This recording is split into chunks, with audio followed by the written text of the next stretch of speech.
Looks like I'm living rent-free in your heads again, huh? I mean, if you're gonna spend your days obsessing over me, you might as well start calling me something respectable. Maybe Daddy Shizzy, or better yet, Papa Nut. Who's the grown-up here? Alright, it's me. Let's go. Call me Daddy, yeah, that's who I am. Running your mind's like a master plan. Papa Nut, Shizzy Daddy, take your pick. I'm rolling in your thoughts while you still act sick. Call me Daddy, it's what you need. While you chase the crunch, then I take the lead. Living rent-free, that's my name. Go ahead, say it, put some respect on your name. Man, I'm too old, well here's a surprise. I'm the one with the brains while you're stuck with the lies. You act like you're experts, but here's the reality. I'm the one controlling your mental reality. So while you're out there trying to throw shade, I'm sipping coffee and you're feeling betrayed. You're mad, I got the spotlight, now it's my time. So why not call me Daddy or Papa with a rhyme? I'm the landlord and you're just the tenants, stuck in your headspace with no insight, no repentance. Call me Daddy, you know it's true. You'd be lost without me, stuck in the glue. Call me Daddy, I'm holding your mind while you're scrambling, trying to find what's behind. Papa Nut, Shizzy Daddy, don't you see? You're living in my world now, I'm a VIP. Call me Daddy, just let it be. While you're trying to figure out your own identity. Oh, I see you're confused, trying to get it right, spinning your wheels while I'm out of sight. You think you've got it figured, but you got it all wrong. I've been running your minds all along. But sure, keep pretending you don't care. Keep saying you're done, but I'm still in the air. You got no choice but to bow to my name. Daddy Shizzy is here to own the game. You say you don't watch, but you're obsessed. Every word I say puts you to the test. Call me Daddy, Papa Nut, you know you should. Because I've been living rent-free, and you know it feels good.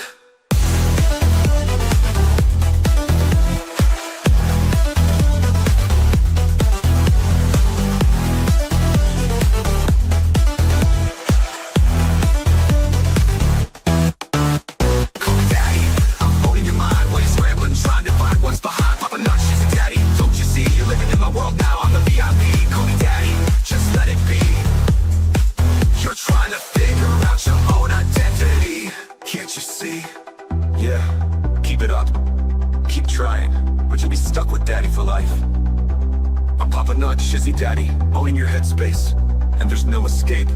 Good luck with that.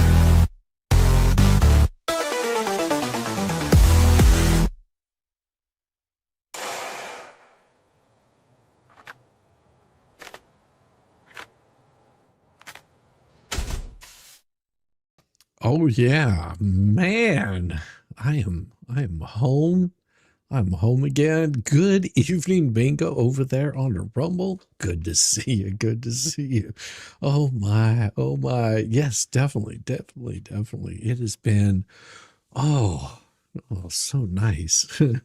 Just been relaxing, chilling, spending time with family, with the wife. I hope everybody had a wonderful Christmas. Looking forward to a beautiful new year. And yes, I will be doing a very long stream day tomorrow. I still haven't sent the invites out, but there will be a lot of invites going out to people. We're all going to have a good time, and at the stroke of midnight, all of my mods except for one are going to be removed. They will be gone. We're going to start fresh with a whole bunch of new mods. It'll take a little bit of time, but yeah, I'm going to be pulling all my mods off. Well, maybe two. I have to keep Mo in there, so it'll probably be two mods that'll be left up there, and then I'm just going to start nice, fresh, clean. Oh, it's going to be beautiful. It's going to be beautiful. So good to see you all. Hey, how you doing, Donna? Good to see you. Glad you could make it. New Year's Eve shenanigans. Yes, it'll be, and I'll be starting early on in the day. I think I already have the stream scheduled to show. So tune in for that. I've got lots of people that will be receiving invites probably tomorrow morning. I'll start sending those out just to make sure everybody's available for them. Just got used to being a mod too. Don't worry about it, Donna. Don't worry about it. The wrench is a beautiful thing to have. But it helps clear the mind. It helps clear the mind. Man, it is so good to see everyone. Yeah, New Year's is going to be an absolute blast. I'm going to do it's going to be a very long streaming day for me, but I still want to spend a little bit of time with the wife. my gosh, the bombshells that just dropped over the week, and it just was non-stop. I mean, it was one after the other, after the other, after the other. And I did get a chance to catch quite a few streams of people covering them. And it's been insane. It's just absolutely insane. Oh my gosh. It's great to see you back. I like wrenches. Hello, Heather. Good to see you. Well, we'll see. We'll see what happens in the new year. The new year is going to start out nice and fresh.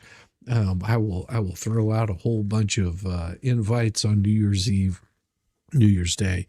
There will be a whole bunch that comes out. We're going to have some music. We're going to have some fun. There will definitely be lots of drinks. Definitely lots of drinks. We're just going to have a blast and see if I can make it for 10 hours. 10 hours. Good Lord Almighty.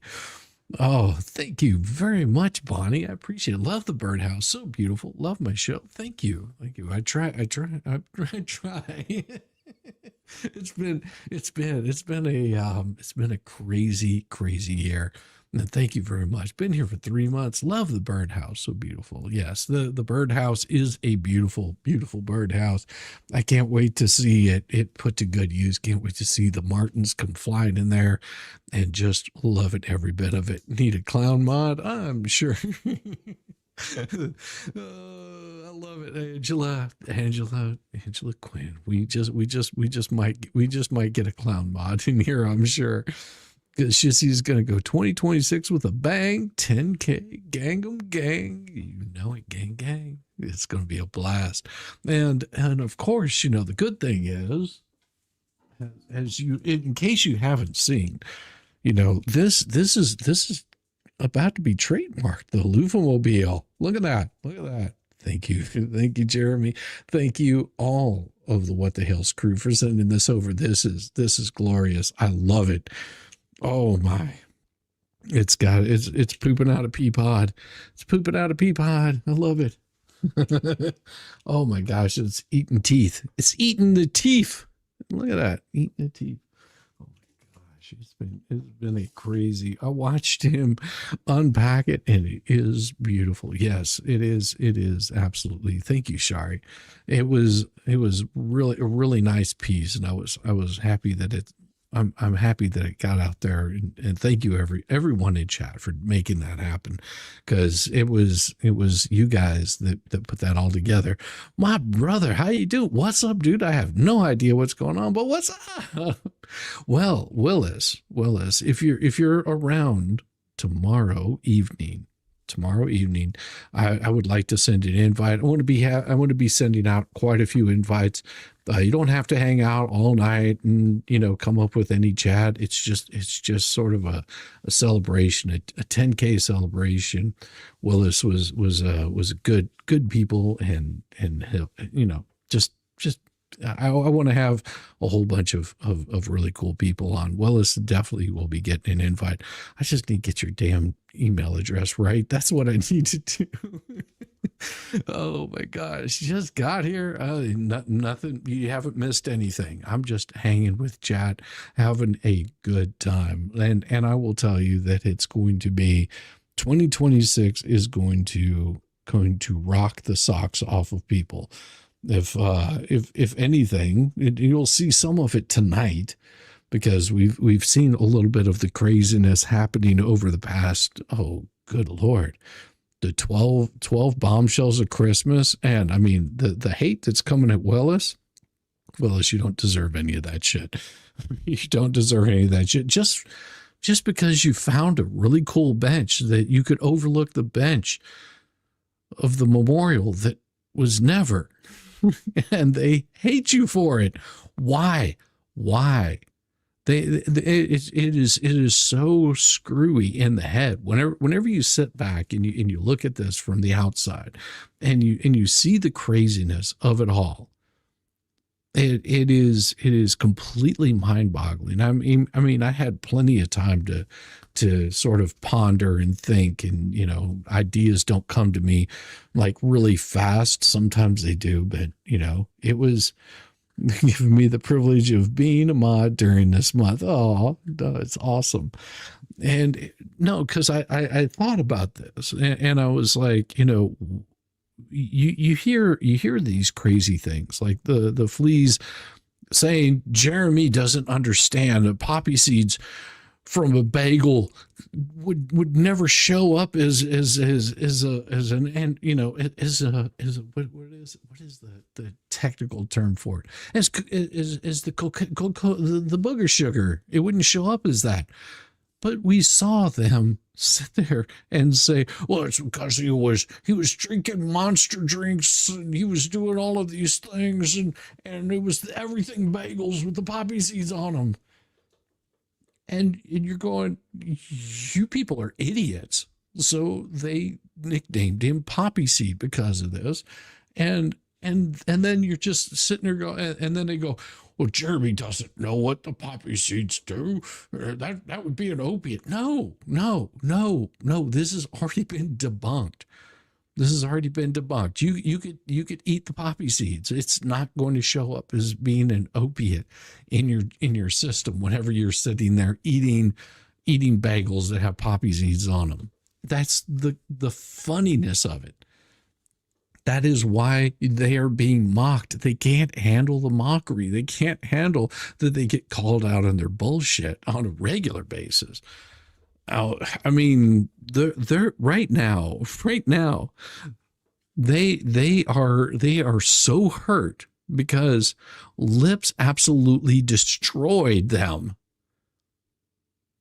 I mean, if you really think about what she gave up to Jeremy, she gave up everything that she possibly could on them over all of their bullshit. And they are panicking. You can hear it in their voices. You can see it by their streams. They're doing everything they possibly can to deflect away from it. They've gone so far as to get their channels removed. They've gotten videos off the YouTubes for bullying and harassing. I mean, the amount of craziness that they're like in some sort of cyclone spinning out of control crap that it is so comical to watch that you're just like, do you not realize that every time that they open their mouths, they are tanking themselves even further because they've created this mythos about themselves and about others. They've created this mythos that Lynette is this horrible person, and then on the same hand that Jeremy is this horrible person that goes out and attacks these other horrible people that does horrible things. And you just look at it all. You sit back and you look at it and you're like, wait a second. So on one hand, they're going so far as to adding new cameras so they can have contact with Jeremy. I mean, it's a little creepy if you think about it. They're setting up cameras to watch Jeremy's and then adding more cameras to watch Jeremy even more, so they can see even more to harass him even more. And they're in a case about the attacks that they've gone after on Jeremy. I mean, it is mind blowing whenever you take that step back, which I think Willis has a good spot where he takes that step back and he's watching it and he's going, I can't even begin to fathom the thought process, the hoops that you have to jump through to achieve some of the craziness that they've got. I mean, and it's all been to raise money to do what? Are they trying to get Lynette's property so they can move in there across from Jeremy's property so they can stalk him even more. I mean, it is, I mean, I can't even fathom what their thought process is. They're so enamored by the guy. Like it's almost like if Jeremy said that the sky was blue, that they would come back and say, oh, he's a liar. Everything that he says is a lie, but the sky is blue. I mean, I don't get it. It's like they created a cult of their own. That's like this little cult that goes after Jeremy. And if it wasn't Jeremy, it would be somebody else. They'd be stalking somebody else. They'd be sniffing their toilet seats or something. I don't know. I mean, they're creepy. I mean, they've got what is that? A loofamobile that they drive around in, and created its own website. And I mean, what in the F are you doing? What kind of weirdos are you? I'm just blown away by all of it. I just can't find it in me to understand where this comes from.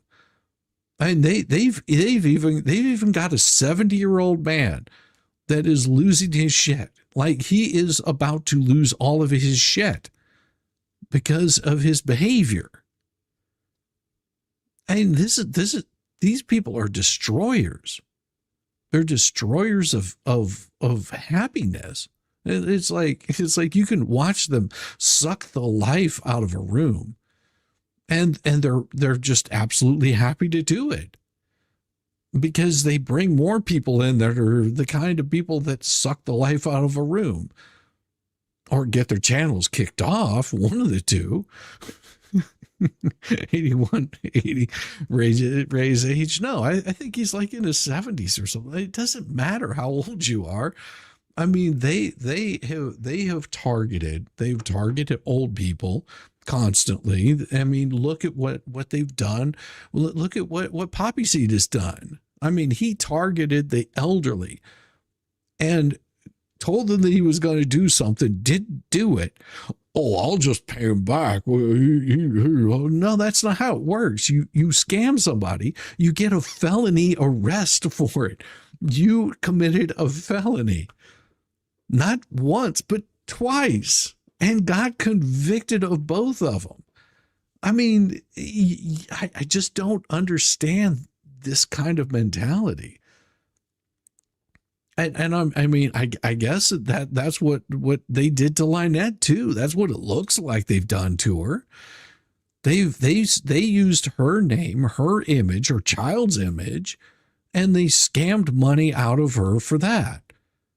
And then you've got some bonehead like Deuce that wants to jump in there and promote that kind of crap. I mean, to the point that he is looking at being removed as an attorney. He can join the rest of the permanently retired, disbarred attorneys for all the bullshit that he's done. And like I said, you take that step back and you watch the craziness of what these people are doing, and you just shake your head and go, why? I mean, what was the purpose of this? It comes down to this. They look at Jeremy. They see that he's got a good amount of money. He's not a YouTuber. He just has stuff on YouTube. He's a businessman. Now, you've seen that time and time again, that he is trying to run a business. They've come in and tried to destroy his business. YouTube's just a small portion of it. If you think about this on the grand scheme of things, you're not making a whole lot of money on YouTube. What you're doing is you're using YouTube as an advertisement for the rest of the business that you're doing. He uses it to show what he was doing whenever he's buying and selling storage units, the kind of fines that they get. That's YouTube content. I mean, think about this. What did a crazy plastic helmet go for on whatnot? $1,320, because somebody found it to be more important than a Drew Brees Saints helmet, because it had more of an impact on their life than another thing, another helmet.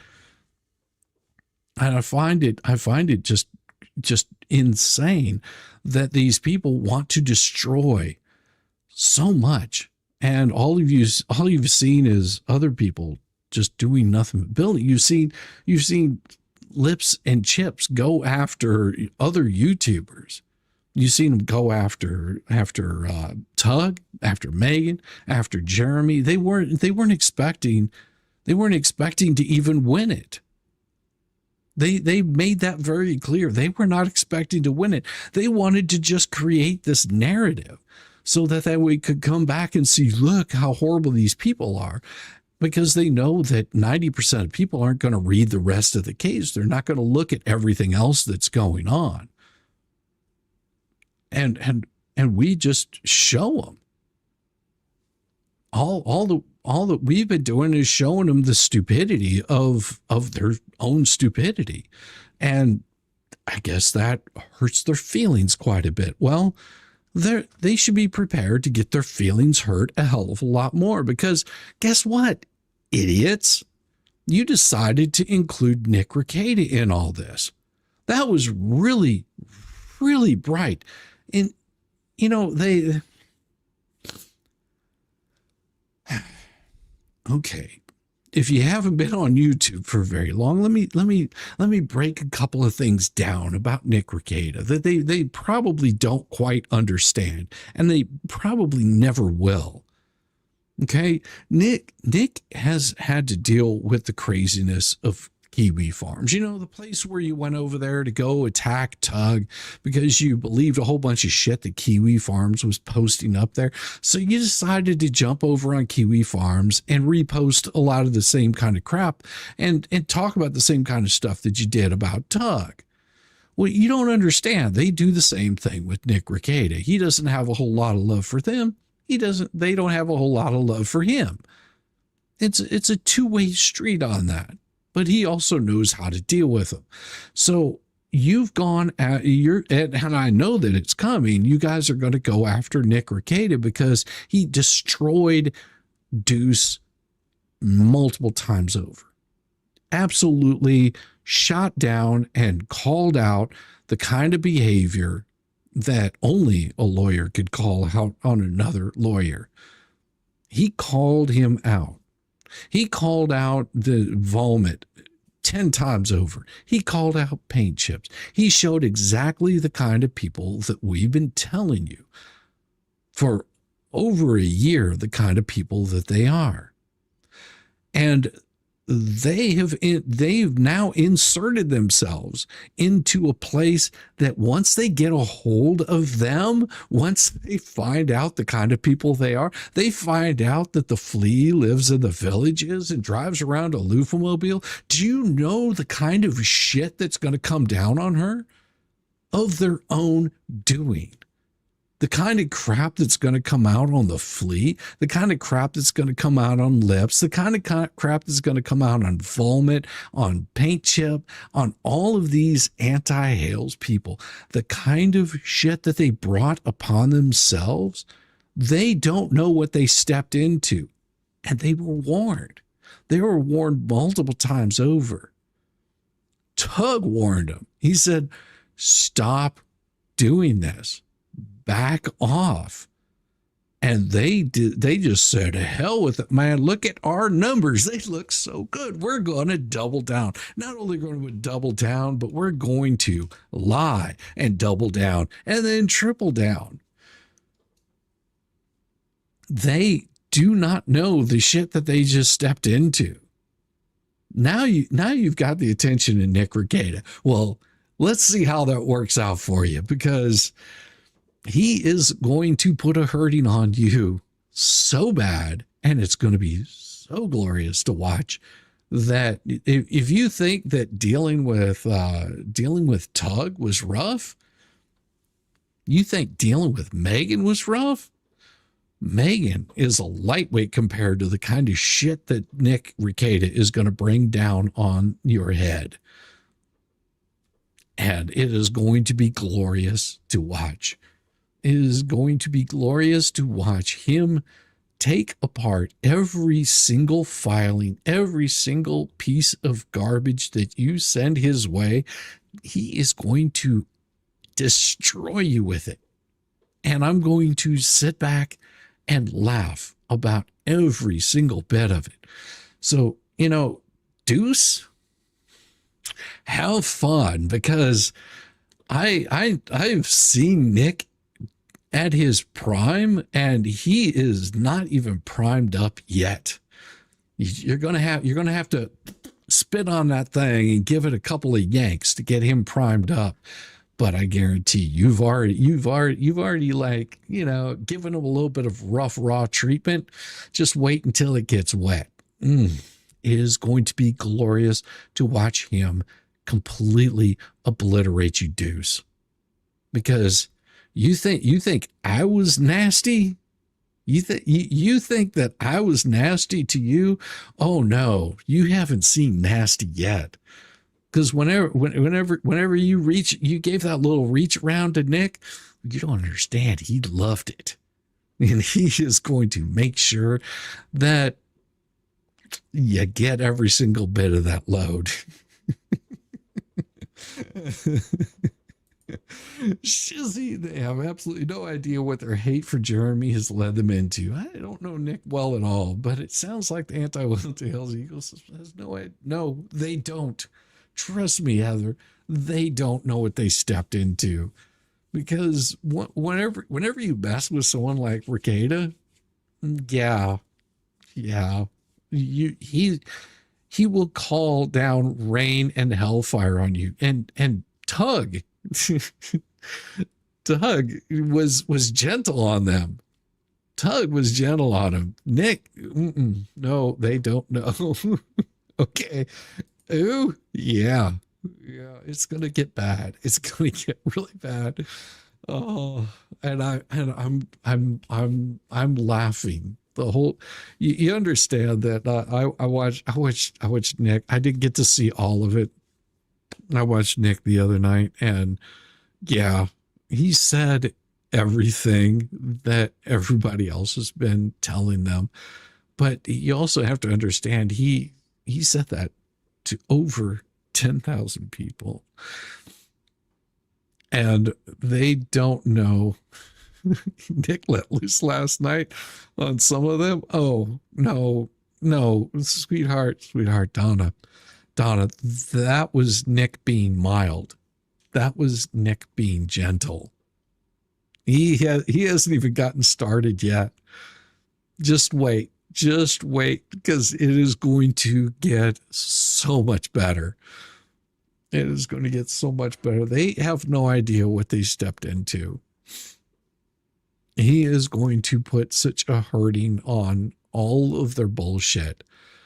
And they should, in my opinion, if I were them, I would find some other topic to talk about. I just saying, I would find some other topic to talk about unless you're prepared to be unlubricated for quite some time. Oh, I know it'll get worse. Been following Nick since the Johnny Depp trial. Yeah, I've been following him since just a little bit before the Rittenhouse trial, and you haven't seen anything yet. Go back to whenever he was doing this earlier. Tug and Nick, when they hit, it is prime stunning. Yes. It is unbelievably fire. And they don't know what they did. they're too stupid. They'll double down. Oh God, I hope so. Yamaha, brother, trust me. I hope so with every bit of my being, because like I said, it is just another. Welcome to the shit show. Every single day, a new flavor of fuckery, 'cause everybody sucks, you see, and they're dumber than a bag of rocks. Monday, Tuesday, Wednesday, and 4 more days of increasingly stupid, ridiculous, ignorant, balderdash, poppycock, bollocks, and fuckery. It's gonna be good. Thank you, Angela. Thank you so much. It is going to be fire. And you know, I'm just an idiot that reads court documents and gives my opinion on it. And I've been watching all of the bombshells that have been dropping over the past 12 days. Oh my gosh. And most of those bombshells, I would say there's more even than that. Like, this was the first salvo. This was the mild stuff. I mean, watching all of this from the sidelines has given me an appreciation for the craziness that is coming. And trust me, it isn't even 2026 yet. And next year, when this stuff kicks off, you have no idea. You have no idea, because they haven't even gotten into discovery yet. But it looks like somebody was stupid and got their ass served. And that right there is what we're going to bring up a little bit tonight of. Right there, the return of substitute service of process and declaration of compliance pursuant to statutes 48.161. Pursuant to the Florida statute, substitute service of process was accepted for defendant paint chip. On December 29th, 2025, see Exhibit 1. Randall Shockett submits the following declaration in support of the compliance of this regarding substitute service of process. Randall Shockett, on behalf of his law group, declares, under penalty of perjury pursuant to the provisions of 28 U.S.C. Section 1746, that the following statements are true and are correct: that he is an attorney of Shockett Law Group, he's a member in good standing of the Florida Bar of the United States, that and the Supreme Court. Notice what it says right here: United States District Court, Northern District Court of Florida, Northern District of Florida, and the Supreme Court of the United States. And you understand that this right here means one thing very important, because whenever you see this little thing right here, that's a nice little eggshell. The Supreme Court of the United States. We're not talking about the Supreme Court of Florida. We're talking about the Supreme Court of the United States of America, because that little piece that got kicked out over the weekend, over the past 10 days, and I spoke a little bit about this, that part that says that Owens isn't responsible, and they closed that little case and said, "Ooh, yeah, well, no good luck for you." Well, that's going to go in front of the appeals court. Okay, whenever they appeal it, I can't remember if it's 45 days or 30 days that they have to appeal that. They will appeal that. From what I understand, I haven't seen any filings yet, but that will be appealed. They will find whatever they need to create the appeal. They're not expecting to win an appeal, but they are expecting to take this all the way to the Supreme Court of the United States. Why? Because there has been nothing like this whatsoever.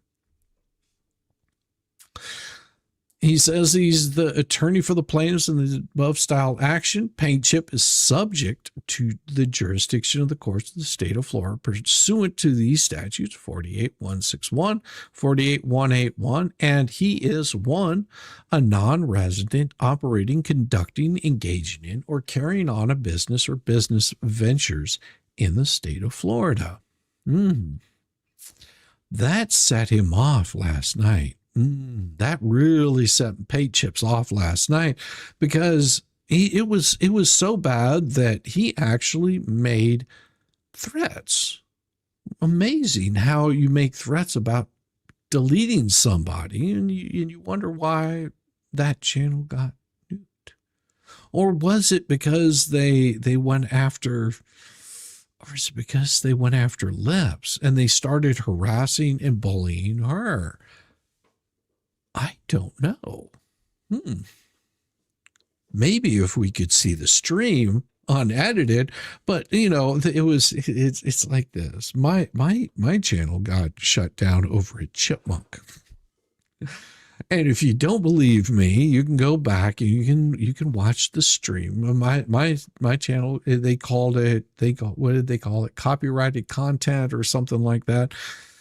Yeah, that was because of one of my friends that works for the Atlanta Journal-Constitution, is a food blogger, has a little Instagram account, just a little one, probably a few 100,000,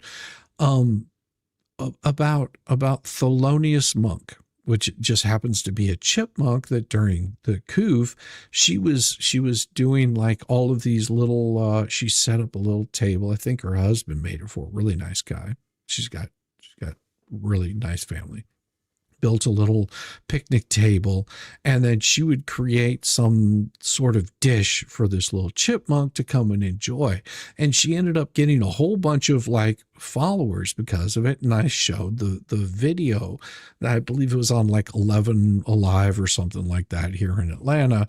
And I showed the video on it, and it got me struck. So all I had to do, I didn't realize it that night, but once I found out what it was, I just went in and cut that little section out.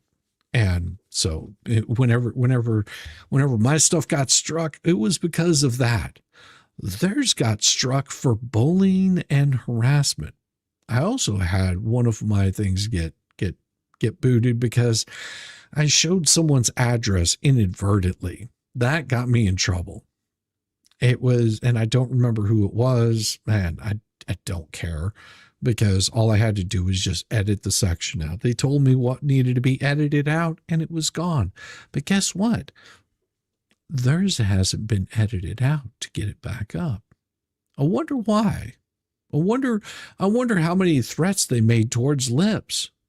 Do you think Lips was maybe took offense to the kind of crap that you were talking about her, the kind of things that you were going to do to her? I'm wondering, is it because you went after her and you were her friend? You talked to her. You did so much for her. You invited her to your home. I don't know if I would want to come to your home there, Flea. It sounds to me that it smells of desperation and probably some sort of body lotion that isn't human. Just saying.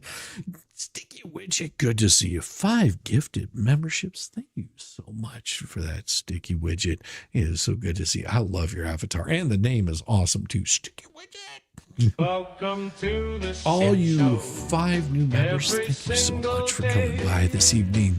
A new flavor of buttery, 'cause everybody's such a singing they're dumber than a bag of rocks. Monday, Tuesday, Wednesday, and then 4 more days of increasingly stupid, ridiculous, ignorant, balderdash, poppycock, bollocks, and fuggery. Oh, yes. Let's hit that like and subscribe. Most definitely. Thank you, Donna Shepard. 201 people. Flea's house, in my opinion, smells like latex and poppy seeds. Well, I don't know. I've never smelled poppy seeds. So I could tell you. But if you are smelling poppy seeds, you might want to go to a hospital and, get the old noggin checked out like old Bone Crusher there. Is concealing his whereabouts. We know that he's been doing that. Despite diligent search and inquiry, personal service could not be effected upon defendant. Now, on May 1st, 2025, plaintiff caused initial processes to be issued in this action. Due diligence was exercised in attempting to locate and effectuate personal service on Paint Chip. See Exhibit 2, which also shows defendant Paint Chip's concealment. Now, inasmuch as defendant Paint Chip has concealed his whereabouts, there is no returned receipt from him acknowledging receipt of the process and initial pleading. Now, on November 5th, 2025, plaintiff in this court issued a pluri summons to serve Paint Chip pursuant to Florida Statutes 48161 and 181.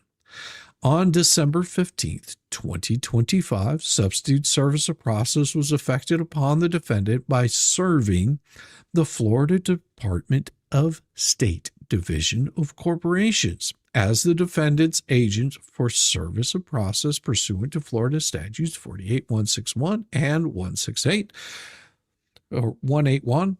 The Florida Department of State Division of Corporation accepted service of process on December 29th, 2025. As evidenced by Exhibit 1. I have complied with all the requirements for substitute service of process as set forth in Florida Statutes 48161, 181.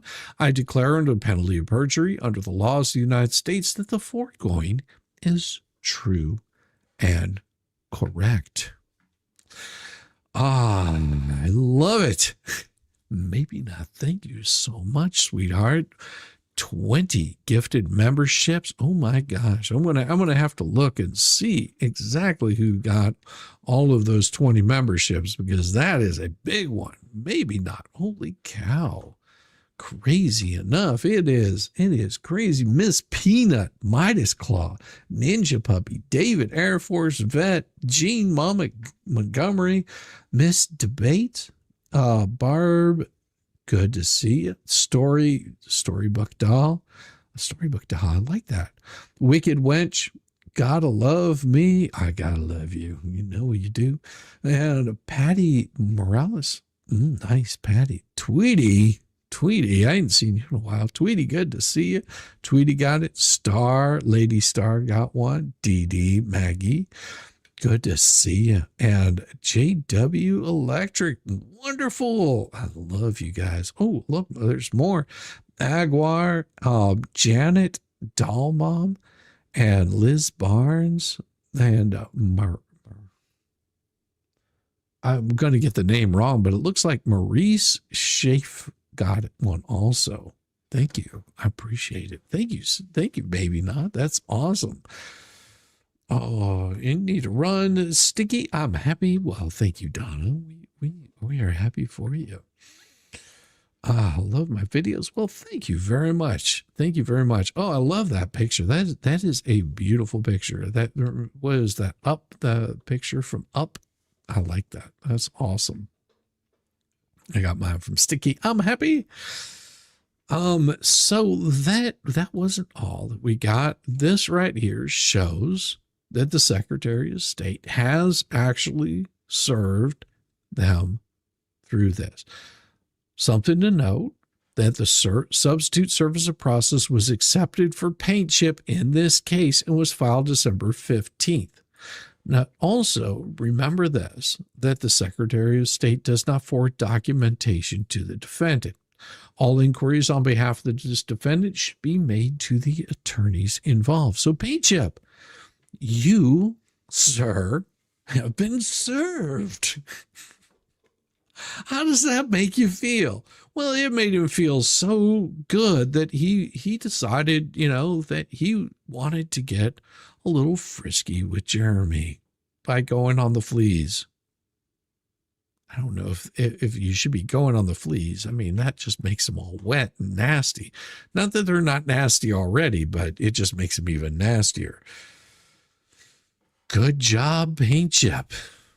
But we have more.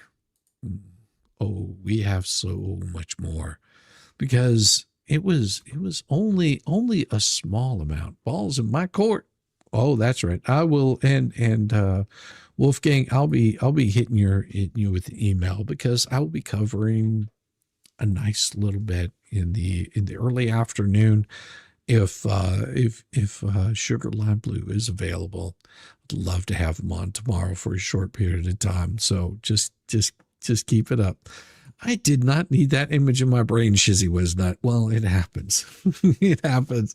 Sometimes that image will be always embedded in your brain. That this is, you have to understand, they drive around in a little loofamobile, okay?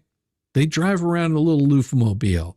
They have no scruples as far as what they will do, okay? So anything that you can possibly imagine, they have probably done by their own advertisement, by what they brag and preach about. They've been bragging about this kind of crap for years, that they just enjoy all kinds of kink. And hey, if that's your kink, that's fine, but own it. Own it. Don't sit there and, tell me that you're not into it, although you've been running advertisements to do like parties. So, I mean, either you're doing them and you just don't want people to know that you're freaks, or something. I don't know. It's your business. I don't care what you guys do. Doesn't matter to me. Do your thing. Just don't sit there and tell me that you don't. I mean, whenever you clearly do. That's why I think they're so interested in Jeremy. They're just like, ooh, they're like, ooh, that's like fresh meat. Jeremy, don't be fresh meat for them. Plaintiff's response to defendant's amended mission to dismiss complaint. Now, if you're wondering what this is about, this right here would be about Lips, because they got themselves in all kinds of problems. Lips and Chips got themselves against Fannie Mae or Freddie Mac. They also got themselves in a little bit of trouble with another group. Oh, sorry, wrong one. This is the Return Substitute Service. So they got themselves in trouble with this one, and they got themselves also in trouble with this one. Now, if you're wondering, this is Seacoast National Bank, and this one here is for Freddie Mac. Okay, they're in a little bit of financial straits. Okay, and it's going to become very clear through these two cases, right? Just these two cases, what they've got in trouble with. And you can see right here, Seacoast motion for summary of final judgment. There's no disputed issue of material fact requiring trial in this action. Chips has failed to make the payment due at maturity under the terms of his credit agreement with Seacoast. Sound familiar? Well, Freddie Mac also has, by and through its undersigned counsel, hereby files its response to defendant's amended motion to dismiss complaint and states. This is an action seeking to foreclose a mortgage on real property located in Orange County, Florida. Are you with me here? So we're off the fleas. We're on to something new and fresh and even spicier. Because my sister lives in Florida. Ask her, what are the villages? She just laughs. I bet she does. I bet she does. When I hear Freddie Mac, I think of the song Jimmy Mac. When are you coming back? Jim Mac, when are you coming back? Oh, yeah. Better get it on the stream if he does. Oh, well, I do have an open letter tonight. It's going to be spicy. But only if I don't expect anything out of the man, the myth, the legend, the Yamaha biker. But if he does join me, there will be an open letter tonight. Those people on the Fleas stream are complete losers. I don't know. That's the thing. I don't think they're complete losers. I think that they've got a chance at redemption. they just keep fucking that up really bad. So defendants served a motion to dismiss that contained general allegations in regards to failure to state a cause of action, standing, conditions, precedent, and attachments. Now, plaintiff is in possession of the original promissory note and will be tendering the same to the court at a final hearing in this matter. Since plaintiff is in possession of the original note, it has standing to bring in instant action. The note contains unconditional promise to pay and provides the holder with the right to accelerate the loan and demand the total amount due upon default. Plaintiff complaint properly states a cause of action to foreclose. Furthermore, the complaint also contains an allegation that plaintiff has performed all conditions precedent to the filing of this action. A motion to dismiss shall be denied if within the four corners of the complaint a cause of action is stated.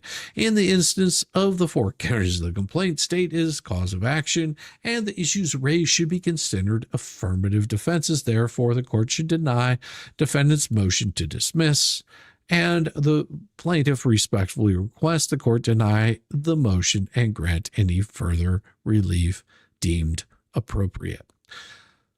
This had to do with them saying, oh, no, you can't come after us. And this is also Truist that was bought out by Freddie Mac. So they are in default of another one. Go all Moish crit Charlie like he did to Sneeko, if you know, Oh, you're so bad. You're so bad. Those people are the flea streamer. Call the ambulance. Yeah, call the ambulance. Call it hard. But that was just on one of their motions to dismiss because they want the judge to basically deny their motion to dismiss in the Freddie Mac. Now, that one hasn't even really kicked off yet. Nick was awesome. Absolutely, Nick was awesome. Because this one right here, this came in the other day, in case you're wondering.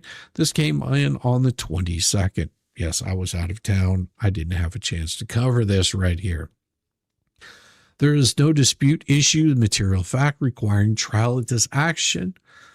Well, Chips has failed to make a payment due at maturity under the terms of his credit agreement with Seacoast. That default entitles Seacoast to foreclose, another foreclosure, under the terms of the mortgage securing the credit agreement. Now, Lips executed that mortgage together with Chips. In response to this foreclosure action, the Federigos raised legal insufficient countercomplaints. Very important. Legally insufficient. They're pretty good at doing legally insufficient things. You'd think that they might get better with time, but no. Which were dismissed with prejudice. Yes, counts 1, 2, and 3 were dismissed with prejudice. They also raised legally insufficient affirmative defenses, most of which were dismissed with prejudice in the counter complaints and are insufficient to prevent foreclosure. Seacoast is entitled to final summary judgment as a matter of law.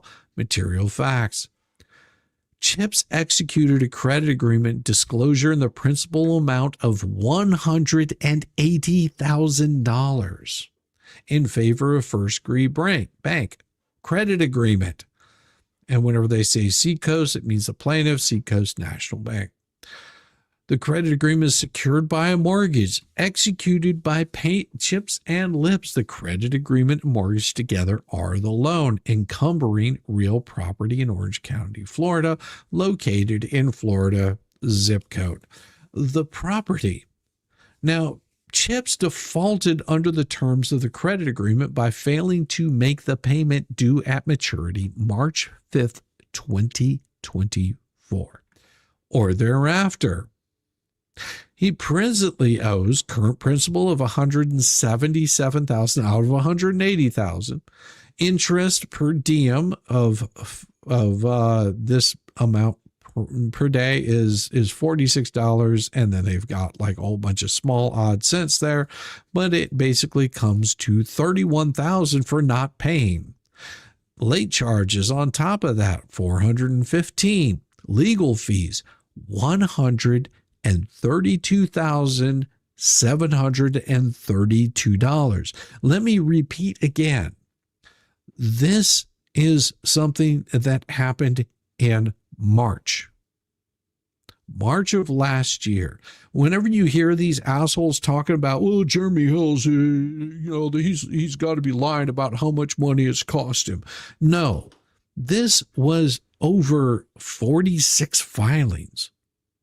48 filings. This is at the point of this, there is 48 filings. That's it. 48 filings in one case. $131,732. I think Jeremy's getting a pretty damn good deal. If he's only sitting at $500,000 right now, and he hasn't even gotten into discovery. Think about that for just a second. $131,000 because these dumbasses couldn't pay their bills.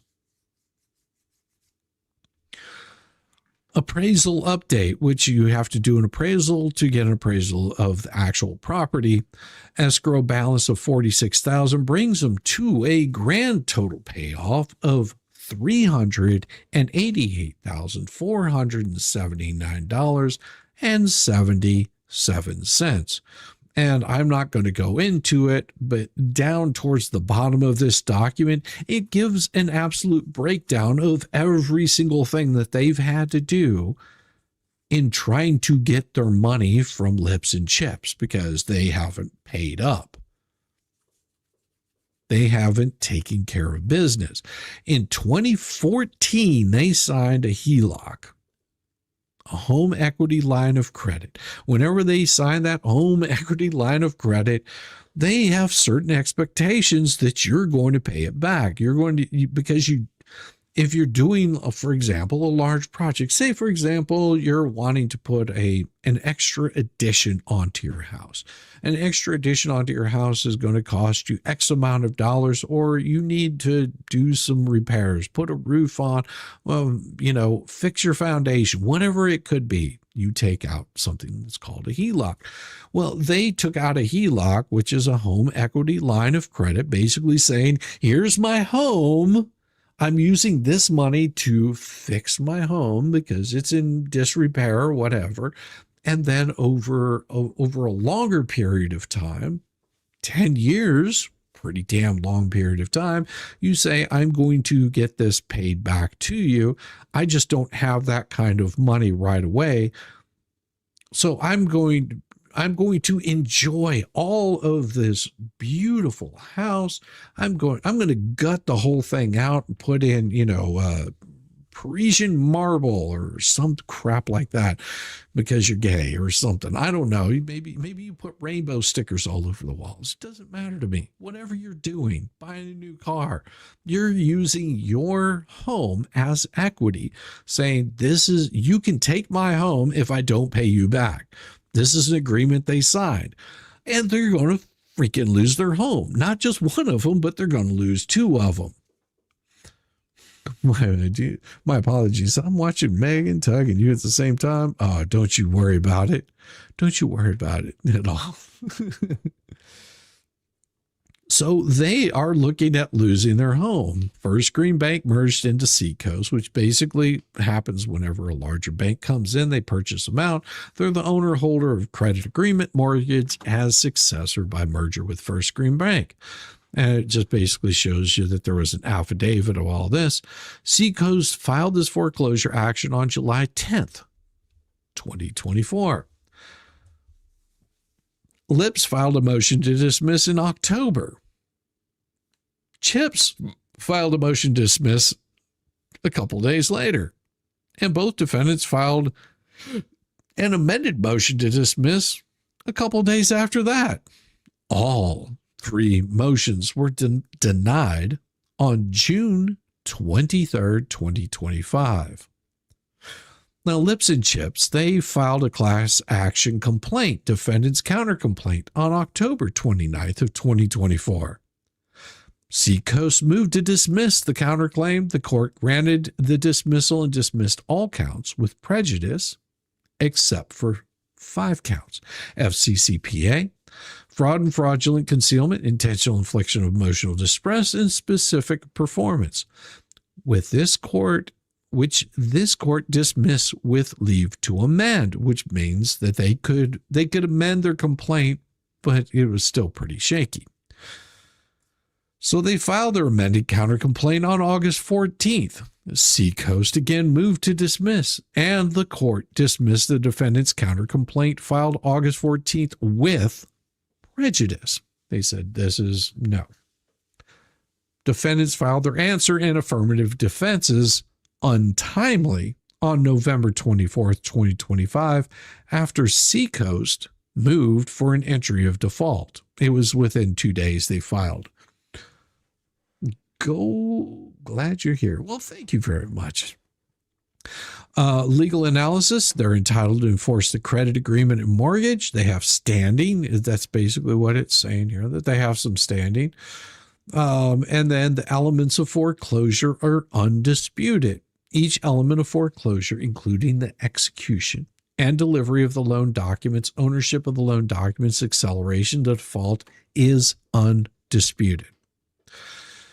Federigo's affirmative defenses do not preclude summary judgment.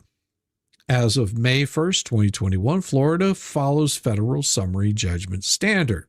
In Florida, it will no longer be plausible to maintain that the existence of any competent evidence creating an issue of fact, however credible or incredible, substantial or trivial, stops the inquiry and precludes summary judgment so long as the slightest doubt is raised. So they eliminated this. A summary judgment movement under federal standard not be preemptively tackle all of the movement's affirmative defenses. Goes in through a whole bunch of legal jargon that we're not going to go into, because if you want to know more about it, you can pull this up yourself. It is online. It is available to anyone. Florida case law does not require Seacoast to address and negate defendants' affirmative defenses. Regardless, defendants' defenses are meritless. They are largely repackaged allegations from defendants' counterclaims, which have already been dismissed with prejudice. In short, defendants' affirmative defendants fail as a matter of law and do not bar entry of summary judgment to Seacoast's favor. Seacoast has established standing as to Lips. In a convoluted argument on standing, Lips argues that Seacoast can't seek monetary relief against her because she is not an obliger or signatory to the credit agreement, but the complaint does not seek monetary relief or a deficiency against Lips. It seeks only to foreclose any interest she may have in the subject property. Now, Lips admits to executing the mortgage. As a signatory to the mortgage, she is a proper defendant in the foreclosure action. Seacoast is entitled to foreclose. And we're not going to go into all of the details of what that is, just because it's a bunch of legal jargon. And there's no need to go through all of the case law on this. Seacoast has complied with all conditions precedent, saying basically, contrary to their affirmative defendants, no pre-suit notice was required here. The mortgage provides that upon the event of default, Seacoast shall have the right at its option without notice to borrow or grantor to declare the entire indebtedness immediately due and payable. Right here. They don't have to. This isn't like me suing Jim Bob. This is not the same thing where you have to give pre-suit notice. The pre-suit notice was that agreement that you signed at the very beginning of it. Idiot. Homestead can be alienated by mortgage. Now, what it says here is Florida Constitution provides that the owner of homestead real estate joined by the spouse if married may alienate the homestead by mortgage, sale, or gift. Lips alienated her homestead rights by executing the mortgage as expressly allowed by the Florida Constitution. Fraud and unfair lending claim already dismissed with prejudice. They're barred from raising unfair lending and fraud as an affirmative defense as they raise these claims in their countercomplaint and amended countercomplaint, both which were dismissed with prejudice. No material misrepresentation. The lips and chips provide no factual support for the allegations of misrepresentation. Their claims appear to mirror the claims raised in their counterclaim, which should be rejected for the same reasons. They advanced some convoluted claim that the loan had been improperly classified by the lender as a home improvement loan instead of a home equity loan, but they failed to identify the material misrepresentation of fact isn't addressed or contradicted by the plain terms of the loan document or how they were injured by it. Simply put, well, Chips received the benefits of the HELOC he signed and failed to pay it back. The Florida statute cited by the paying Chips or by Lips and Chips in connection with his defense, well, all relate to installment sale finances arranged by home improvement contractors who contract for home improvements to be financed via installment payments. The statutes do not address mortgage lending or inapplicable in this case. Tilla is no Tilla defense. That raise the exact same argument in their counterclaim. No unclean hands. They failed to raise any specific facts or basis to support defense of unclean hands. Balloon payment was properly disclosed. Again, it was properly disclosed on their balloon payment. Yes, and again, yes. No violation of consumer protection statutes. No illegal lending practices, as they claimed.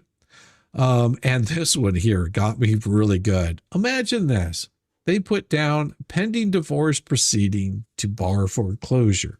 Now, Lips and Chips have done this multiple times, and it looks like Lips is the one that's starting all of it and saying, I'm getting divorced. He's abusing me and my children. He's abusing something. He's horrible.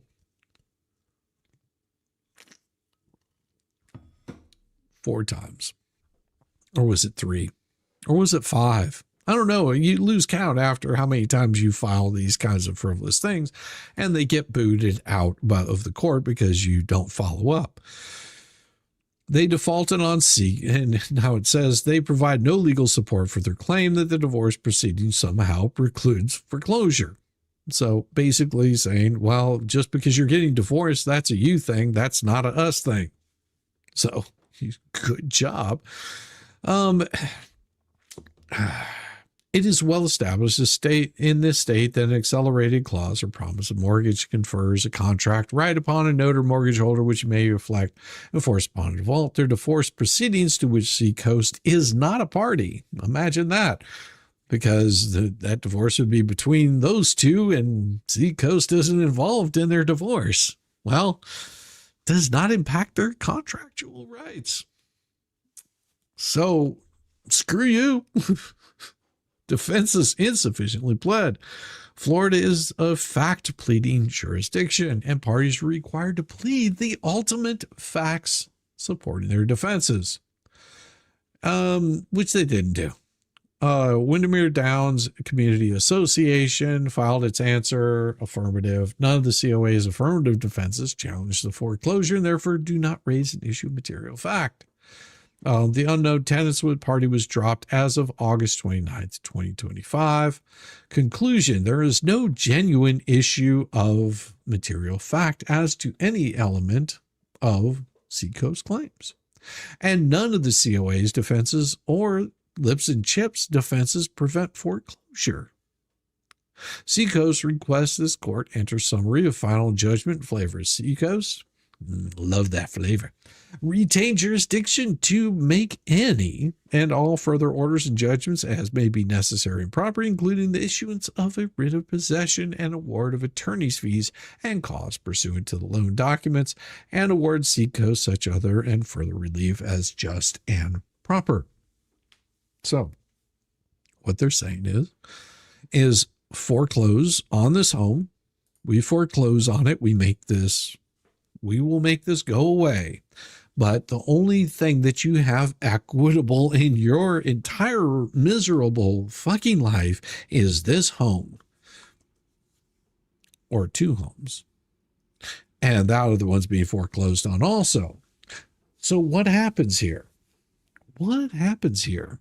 They basically will put the property up for sale, and the proceeds out of that home will go to pay off the loan that they needed to pay off.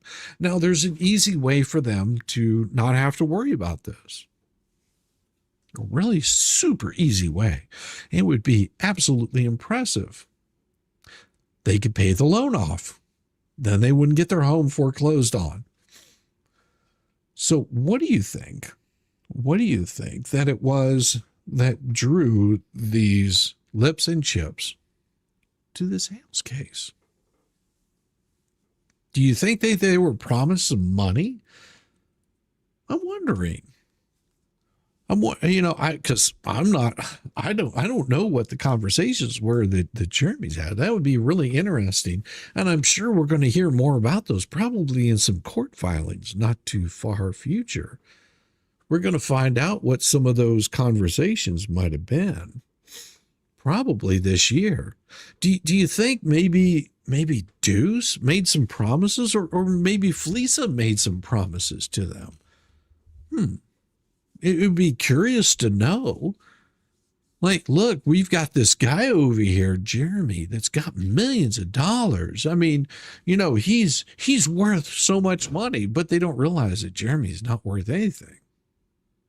I mean, he has no money. He has no income. It all goes back into his business. His business might feed him, pay for certain things, but everything goes through his business. So they're going after somebody that doesn't have any money, but they're going after his business. They've been attacking it left and right. And you think that whenever they created that lawsuit in the first place, that it was just to show that Jeremy was harassing. He's harassing us. Jeremy had nothing to do with him. He had no idea who in the hell this person was until they inserted themselves into his life. And that right there got their hackles up, because they didn't know what to do whenever Jeremy said, "Oh, really? So you're suing me? Okay, we'll accept service." Did he not? Did he not say, "Sure, here's my attorney. Let's go ahead and get this ball. Let's get this ball rolling here. Well, let's not waste any time. Saves me from having to sue you. I'm happy to accept service. Let's go." Hell, they were talking about how many hundreds of thousands. If I'm not mistaken, wasn't it close to 300,000 that the flea was bragging about how much that they were going to get because they didn't sign, they didn't drop their next lawsuit whenever she dropped hers. You remember that, right? I mean, you have to go back and you have to think like these idiots do, which is usually, sort of distorted because of too many poppy seeds that might just get stuck in your nasal cavity. So imagine that they, at some point in time, that they were going, there's about $100,000 here. Oh, now it's up to 200,000. Oh, they have to go and watch all the videos, and they're charging on their time for this. This was the narrative that the flea was bragging about. Oh, they're going to get all so much money because, Jeremy's lawsuit is frivolous. Is it? Because I don't see Jeremy backing down whatsoever on this. I mean, I haven't seen him back down on anything.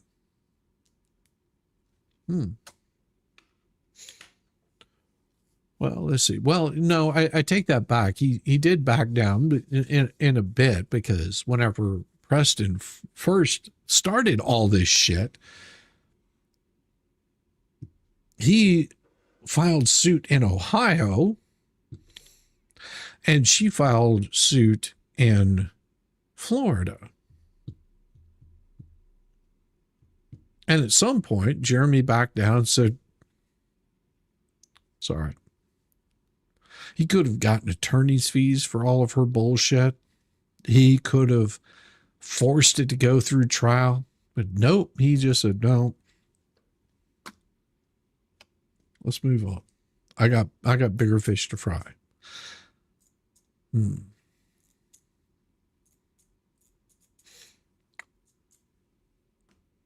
Crazy. Adopted father. I'm sorry to hear that, Tammy, and I hope he gets to feeling better. Major heart surgery. Well, okay.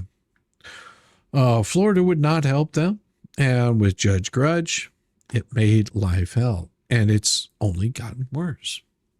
It's only, but what I'm saying is Jeremy doesn't seem like the kind of person that's going to back down.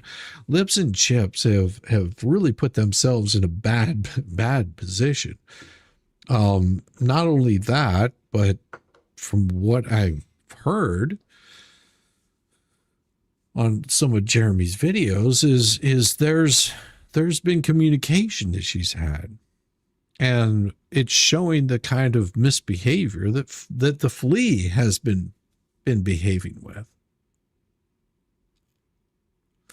That the flea has been behind promoting and pushing and driving home a very particular narrative. And Lips has the proof of that. That's going to be interesting whenever that proof starts coming out. And of course you have the flea saying, well, Jeremy's not getting the whole story. Oh, so you have evidence of this. So what she's showing, what she's talking about is not a lie. So it's been verified by the flea herself. Every single bit of what Lips told Jeremy, the flea has proof of. Therefore, verifying everything that Jeremy has been saying about this to be true. I hope I didn't disrupt the live. No, don't you worry, Tammy. We prayers out to your family. That's never good. It's never good. Prayers out to your family. So this right here is something that she has got herself into. The flea is now trying to call herself a creditor? I don't. So how can you be a creditor with money that was raised on your channel for a specific purpose? Are you ready to open up those documents yet? You ready to show the bank accounts? I don't think she is. I think she's scared. I think that they are absolutely panicking right now, because their whole little world is about to come crumbling down, because they thought that they could intimidate somebody that is not easily intimidated. I wonder how this is going to work out for you. I'm thinking a little bit clink, clink, chang, chang, cling, cling, ding, dong, the wicked witch is dead. It is coming down on you hard. That Dorothy is coming. Dorothy is on her way. Slimy snake in the grass. Yes, that is absolutely true. Jeremy said they caught it on audio saying that she wasn't a creditor, and now she's under investigation. Oh yeah, I mean, there's a lot happening there. But there was good news. There was good news. And the documents came down. Of course, I'm on vacation, and these documents came down. This is where my open letter comes in. Oh, it's so glorious. Order granting motion to strike unauthorized communications and sanctions for unauthorized practice of law because this cause came before the court on December 17th, 2025. What a glorious day it was. Upon defendant Jeremy Hale's motion to strike unauthorized communication and not just that, but for sanctions for unauthorized practice of law, Doc 95, and the court hearing argument of counsel and being fully advised in the premises, it is hereby ordered and adjudged as follows. Defendant's motion is granted. The court finds that Deuce is not a license to practice law in Florida and has not been admitted pro hoc vice in this matter. The court further finds that Deuce is engaged in communications with the court and parties in this case, including emails dated October 6, 2025, October 7, 2025, October 9th, 2025, which constitutes the unauthorized practice of law.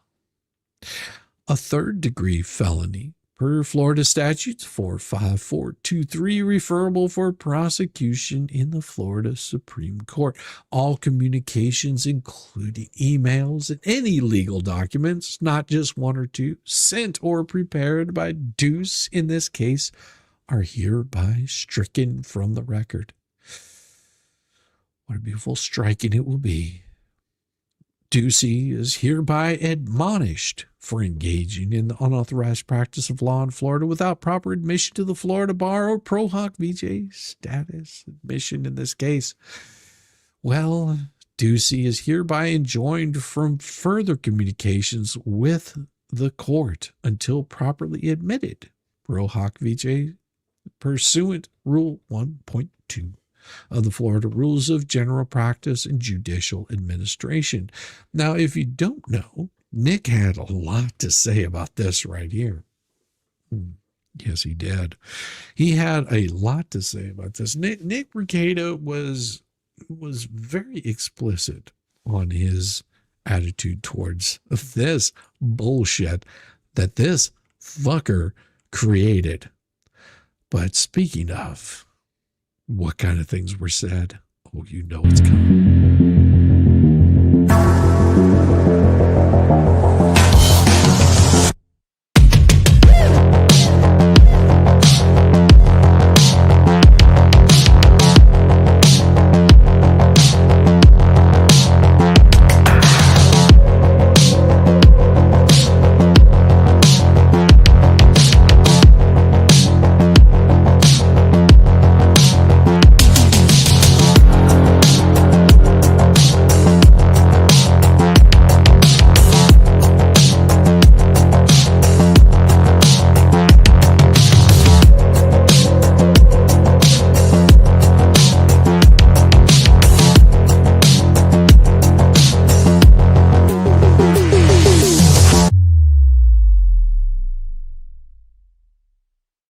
Sexy enough, I wouldn't know what to say. Hello, everybody. What's going on? Merry belated Christmas and happy fucking New Year to everybody. Yeah, let's have some fun. I hear there's some dumbasses that have been begging for a letter that... yes. And it's been a little while. So. It has been a little while. It's good to see you, brother. Yeah, you too, man. Yeah, I was busy drilling some holes and not in my head this time. So, and then, I figured, well, I'll jump in on that letter. Might as well. It's going to be a good one tonight. Yeah. And I have to say that stream of Nick's last night was fucking hilarious. That was great. I loved it. It was beautiful. That was the first time, and you and I have talked about this before. That was the first time that I caught one of his streams since that whole Farron debacle. Yeah. And things were kind of going downhill. Mm-hmm. And I have to say, he was looking much better. I mean, he was on fire. I watched it. I didn't get to see the whole thing. That's going to be like my watching tomorrow morning whenever I'm like drinking my coffee. Mm-hmm. Because I only got to the part where he was talking about vomit I hadn't even gotten into the bubble stuff yet that he was talking. I actually caught that off of Megan's. But I'm telling everybody, go watch Nick's, because there is so much more there. I mean, oh my God, he was on fire. And he's so funny. He's good with that stuff. There's a lot of those things people are like, I like you.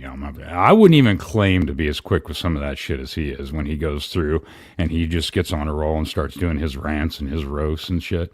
There's a lot of stuff I'd have to sit back and think about, I think, for a minute, but yeah, he's pretty good at that. Yeah, I wouldn't even claim to be anywhere near that. Top form last night. Yeah. I mean, was it last night? Yeah. Mm-hmm. Yeah. I don't know, because I drove a long day today. So I got home and I was like, I guess I should set up a stream. Well, I was working on some other stuff and listening to it as I was going, and every once in a while jumping in and, throwing in my dumbass 2 cents worth, and you know how it goes. And, but yeah, I was just rolling. It was good. It was good. I mean, he hit everything that we looked at, and whenever he was talking, and whenever what Meg was showing him talking about Deuce and saying, just like fuck you, Bruce Madskin. Yeah, really, you make lawyers look bad. This exactly. is and this is what I dealt with whenever I was a mechanic. You get these guys that they jack something up. We had a guy that was supposed to replace an AC condenser and didn't install the damn dashboard properly on a brand new car. On a brand new car. I mean, you had to pull the dash out to get to the condenser, but he put the dash in cockeyed and then didn't bolt it in properly. Well, it's like that in anything, in any type of profession, especially in the medical field or in law enforcement. You get the same thing. You get those shit bags that just make everybody else look bad. It's like that anywhere, but yeah, he's absolutely right. Attorneys do have a very bad rep. They do. That's why you think there's so many attorney in hell's jokes. There's not enough cliffs to throw them off of. Exactly. So well, it was good. And of course, there was an order granting the defendant's motion for sanctions, which was glorious. See, I got all this stuff later. This was on the 17th, and of course Christmas was on. So I was out of town when all this finally dropped down. Yeah. It was so beautiful. Findings of facts, complaint for injunction on August 27, 2024, defendant served a 21-day safe harbor letter. Now, if you don't know what the safe harbor letter is, folks, we've seen those because they created a safe harbor letter whenever this was done. Larry talked about this extensively. How do you think this is going to play out in in the court case that Larry has against Deuce and in Kentucky? What do you think is going to happen because of this? It is not going to look good on Deuce. It is going to look so bad because right here, Larry has been proven right on every single bit that he talked about that Deuce is suing him over. Yeah. He is so screwed right now. Well, even like last night, we were just saying, Nick basically just, to my knowledge and understanding, really, just basically coming into this, and it was pretty much the same thing, is because they wouldn't stop, Vomit or whomever else on their whatever else is going on, but it wouldn't stop humping his leg. Yeah. And so, I mean, that's why, speaking of letters, that's why we got the letters now. That's why you get these love letters, because Bubbles wouldn't shut the fuck up and go away. And Nick called it out right, without really, I don't think, knowing a whole lot about all this stuff, just looking at it from case law and so on and so forth, and the motions that have been filed. And that Bubbles is a fucking moron. Yeah. He's a complete fucking moron. He was just like, and we called this. Did Bubbles write this for you? I mean, did Doozy write this shit for you? Because it is so fucking wrong. Like, legally, it is wrong.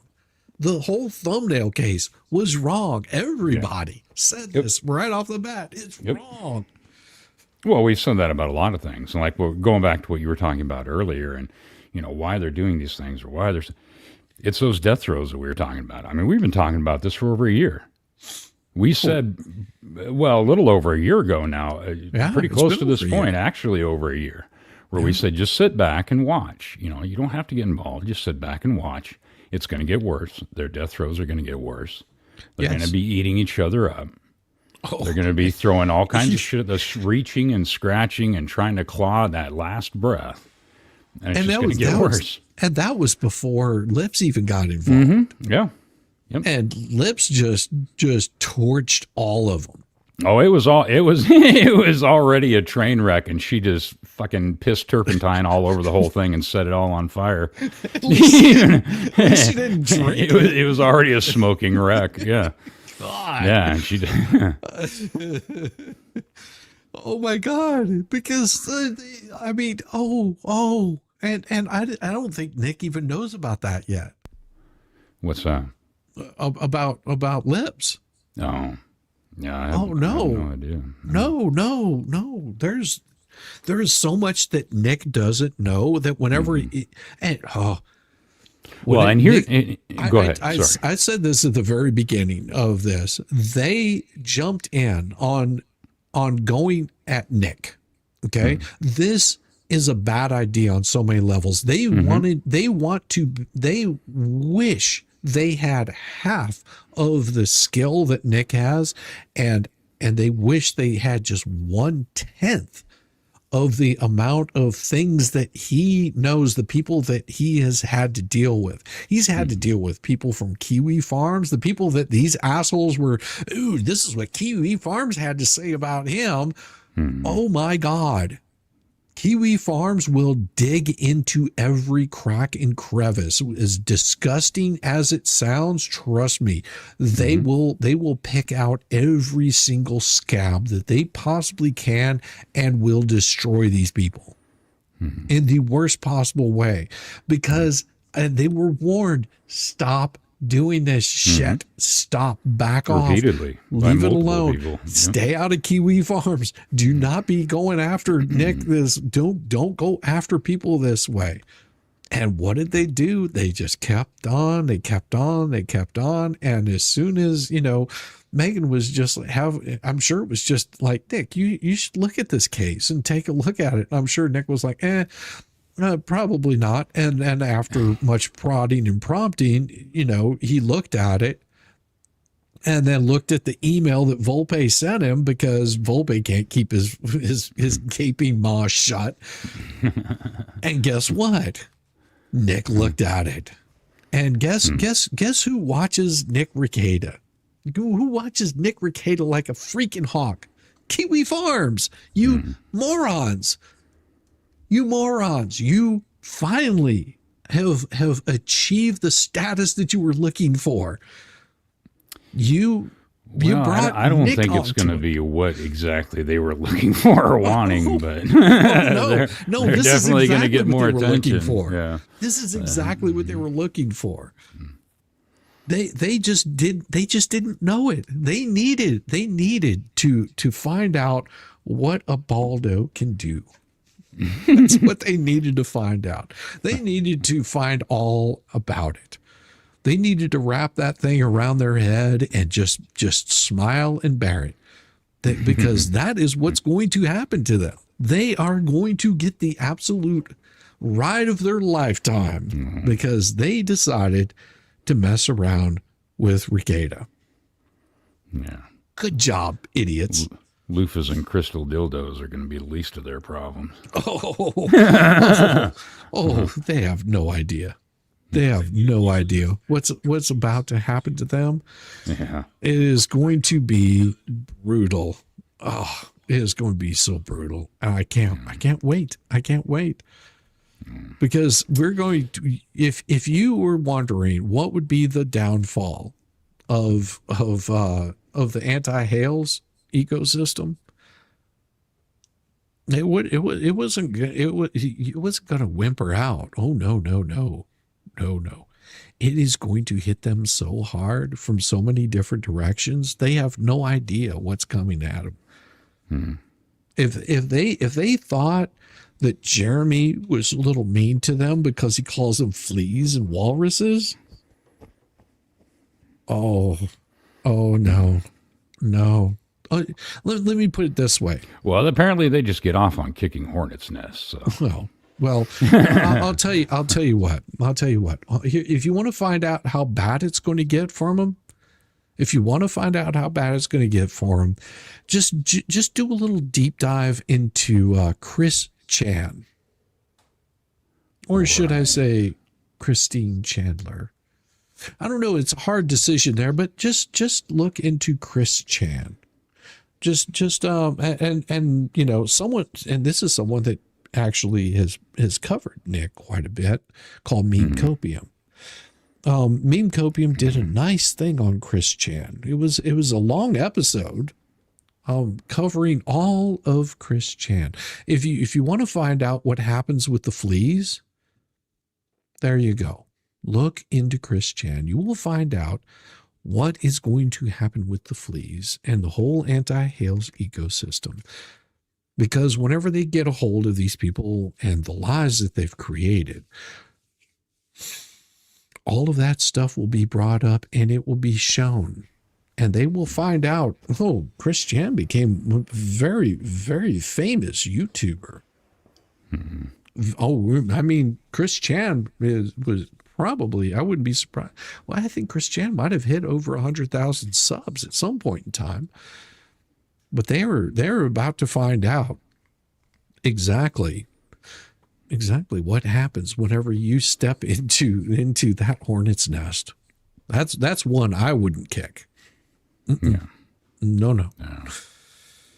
Well, you had made a comment earlier about flea. Now, the whole thing, this is my opinion, why she's going through the creditor thing.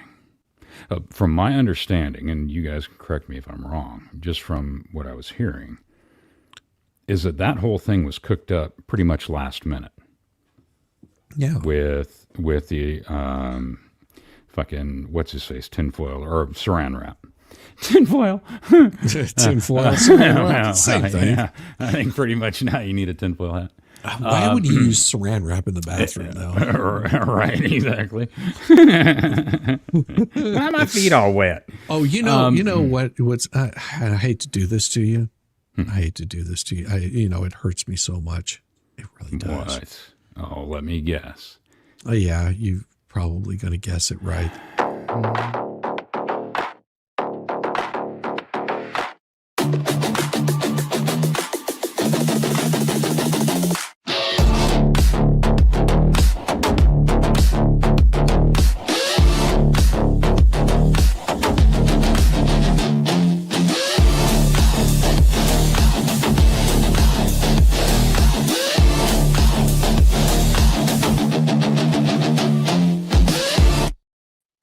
I just want to I come in, I get all nice and comfortable.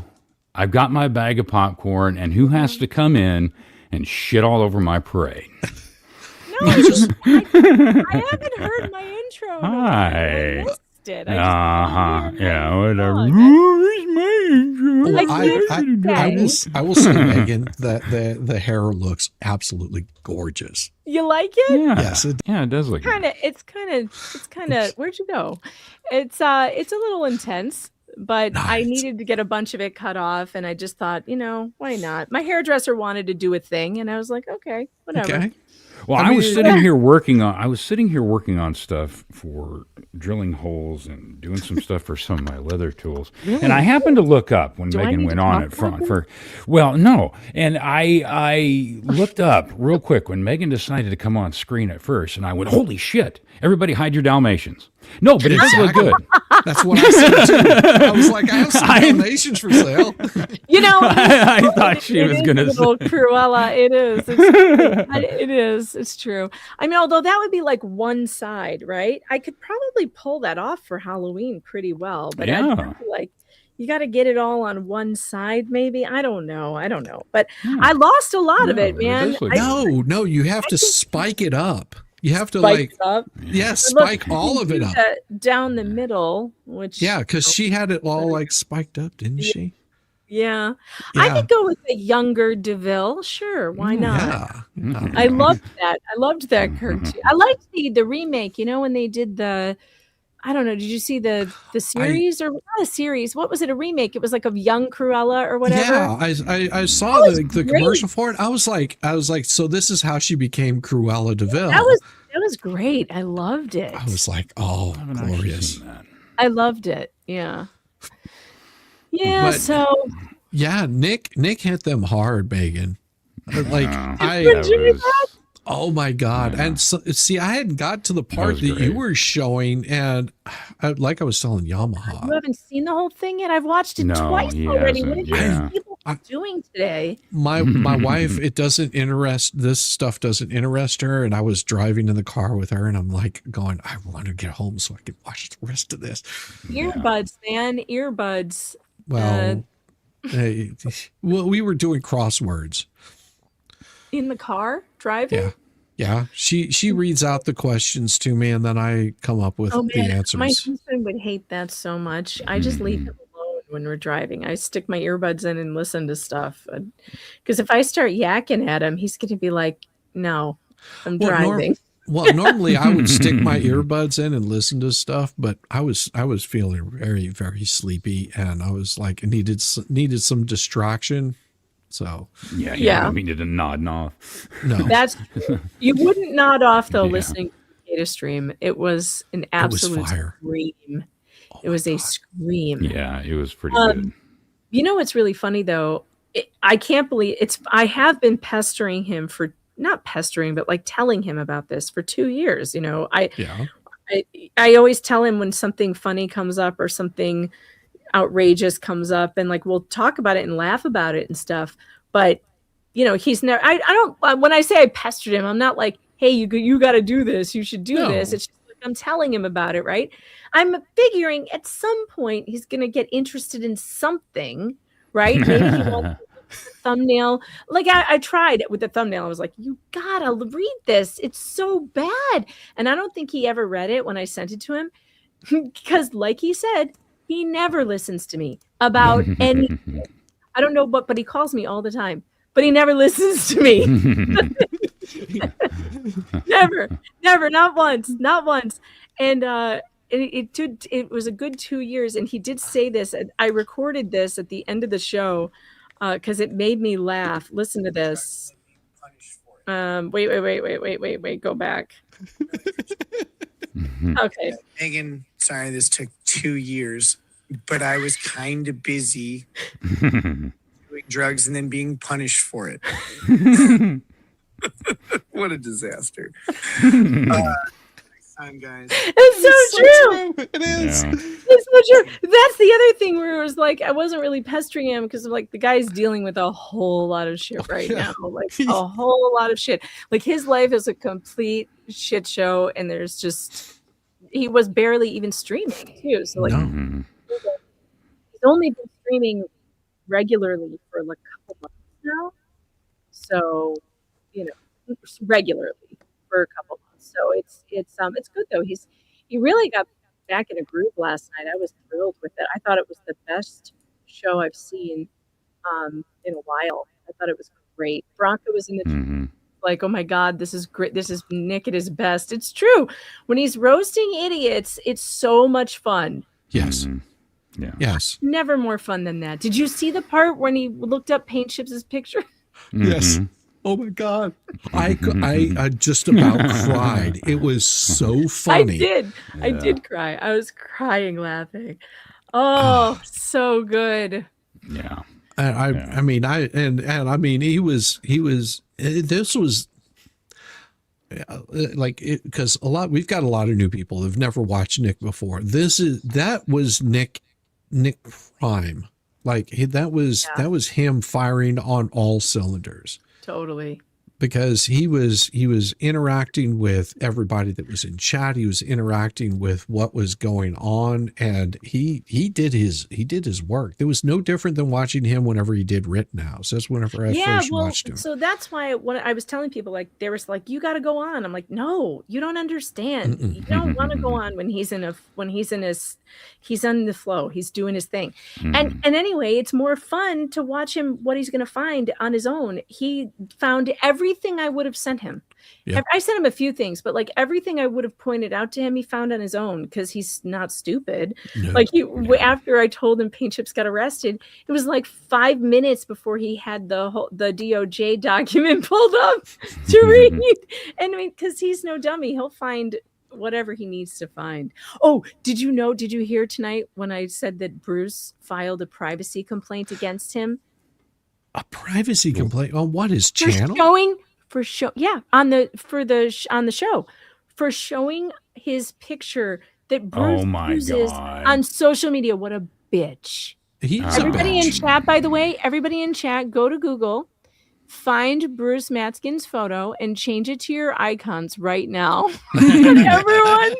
Everyone should be using Bruce Matskin's photo that he puts on social media on your app as your new avatar. This guy thinks that first of all, he wants to be famous. He always wanted to be famous. He told us that. He said his mac and cheese case made him famous, but he's too good to have his picture shown, the one that he puts on social media himself. Excuse me. What now? What? No. He looks like a demented little leprechaun. He just throws salt on the floor. He's got to compulsively stop and count it all. I about died when Nick was like looking through his Google images and he was going, I feel like Ursula. These poor, unfortunate souls. Oh my God. Fuck that guy. Well, that's why he gets fucking love letters now, because, stupid shit like that and not going away and pissing off when he's told to. And, like I was telling Yamaha, they don't realize the impact that Nick is going to have on their channels, because they don't realize that Kiwi Farms watches Nick like a hawk. And if Nick starts covering something and starts talking about something, Kiwi Farms will dig deeper and harder than Luthman has ever been dug in on. Oh God, look. And he was in prison. I don't mention that site. Like, I don't want to know like what's going on over there. Oh, I don't either. And they don't either. I'll say that they don't either. Well, Luthman is going to end up back in prison. There's no doubt that he's going to go too far someday soon. I mean, last night he got that whole stream taken down because he kept on talking about airstriking Jeremy Hales. Oh, it was more than that. Oh, he made a threat about deleting Jeremy Hales. Again, another one. Yes. Oh no, chat. Do not go looking that up. You should not. You should never have said what you said. Do not. Chat. Do not go there. Don't. And that's not a joke. I'm not saying like that's. They actually put things on your. Yeah, chat. Do not go anywhere that Shizzy mentioned. Do not go to the farms. Do not. No. They will track you. They will find you. Yeah, no, it's not a place that you should ever go. Okay, don't go there. I don't go there. Nobody goes there. Only people who whatever, those farmers, they stay there, but we don't go there. No. It's kind of like if I were to tell you, do you remember 4chan and 8chan or 8kun or whatever? Yeah. I mean, we shouldn't have been there either. Okay. I was on 4chan for a while, but I was lurking. But yeah, you don't want to go into those. And what I explained to chat is, if you want to find out what is going to happen to the whole ecosystem, just look up Chris Chan. That will give you a pretty good explanation of what's about to happen to them, and it's going to be glorious to behold. Look, there's a lot of people. There are a lot of people who are looking into Luthman currently, and it's not going to end well for him. It'll just end the same way it always does for him, which is behind bars, or with some kind of, Actually, it'll be more like him behind somebody else. Just saying that. I don't know. This Bob has guy, been lonely. he's a real coward. Yeah, when you stare into the farm stares back into you. That's right. Yes. Don't do it. Do Yes. not do it. Do not. No. Do not go there. No. And that's not saying anything negative about anybody there. Just don't go there. They don't want you there. They don't want any. They do not want you there. No. No, they don't want you there. No. Stay away from them. Stay away. I stay away from them also. You just let the firms do what the firms do, and you don't do anything about it because there's just nothing to do. No. So you should never have said that. It's like saying Beetlejuice, you should not have said that. Rumor is paint chip and vomit sitting in a tree. Well, so this is one of the funniest things that came out of Jeremy's Bombshell with the Lips recordings. I don't know if you heard the very first thing that he played. Did anybody stop on that short that he played or on the recording?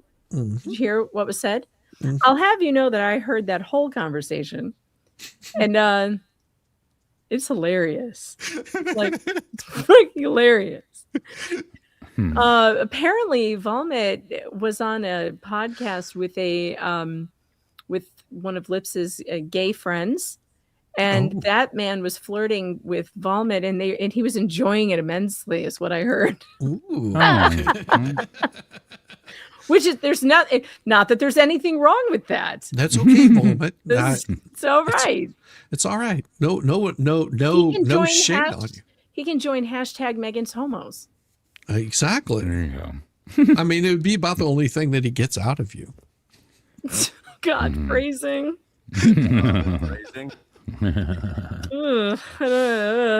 Yeah. Well, he does want to be part of your life, Megan. And maybe that's why he needs a new stylist. He's so stupid that last night Nick kept like roasting me at the same time, and he kept saying things like my former friend, and he goes, I call her my former friend too. And then he's all Vomit. This guy's my new best friend. I'm like, oh God, he's so stupid that tomorrow he's going to write an article that says something like, Nick Rekieta throws over Megan Fox for me. He is so dumb. Right. Yes. But he won't get the joke. And he's going to say that Nick Rekieta turned on me. Oh, well, no, his that. article was shite too. Oh, it was so, well, they're all shite. Name one that's been any good. I'm trying to think. Let's see. I don't know. I'm sure I wiped my ass with it and flushed it. Well, there was my former best friend. That was a pretty good article. Good. That was funny. That actually made me chuckle. I mean, we had tons of songs out about that one. We did laugh about that, and that launched Just J Hip's channel. I think. I think so too. We should be thanking thanking him for that, because I've got no end of entertainment out of that channel. Thanking him and his 3 subscribers. 3.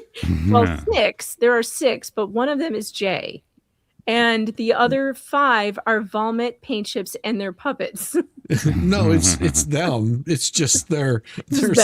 It's just them. But right, they make their alt sock puppet accounts. Yeah, it's their sock puppet accounts. So well, they're so dumb, and they have they don't get satire and actual humor and all this stuff. Apparently, what was it? Somebody was saying something earlier about apparently, so-called. They were saying that Nick was totally dunking on you last night, Megan. Yeah, he does. And they're taking it no, but I mean seriously. As in, Nick dunks on me all the time. But they were taking it as serious, apparently. Of course, I knew that he hates. Yeah, that he hates because they're me? so fucking stupid. Yeah. Yes, despises. Let me go back. Let me go to my call logs to see how many times Nick's called in the last month. Yeah, oh God. Right. She's like, Jesus, you guys just don't fucking get it. They don't get it. All my friends are really a lot of fun. And all of my friends and I dunk on each other. That's just how we do it. That's how we do it.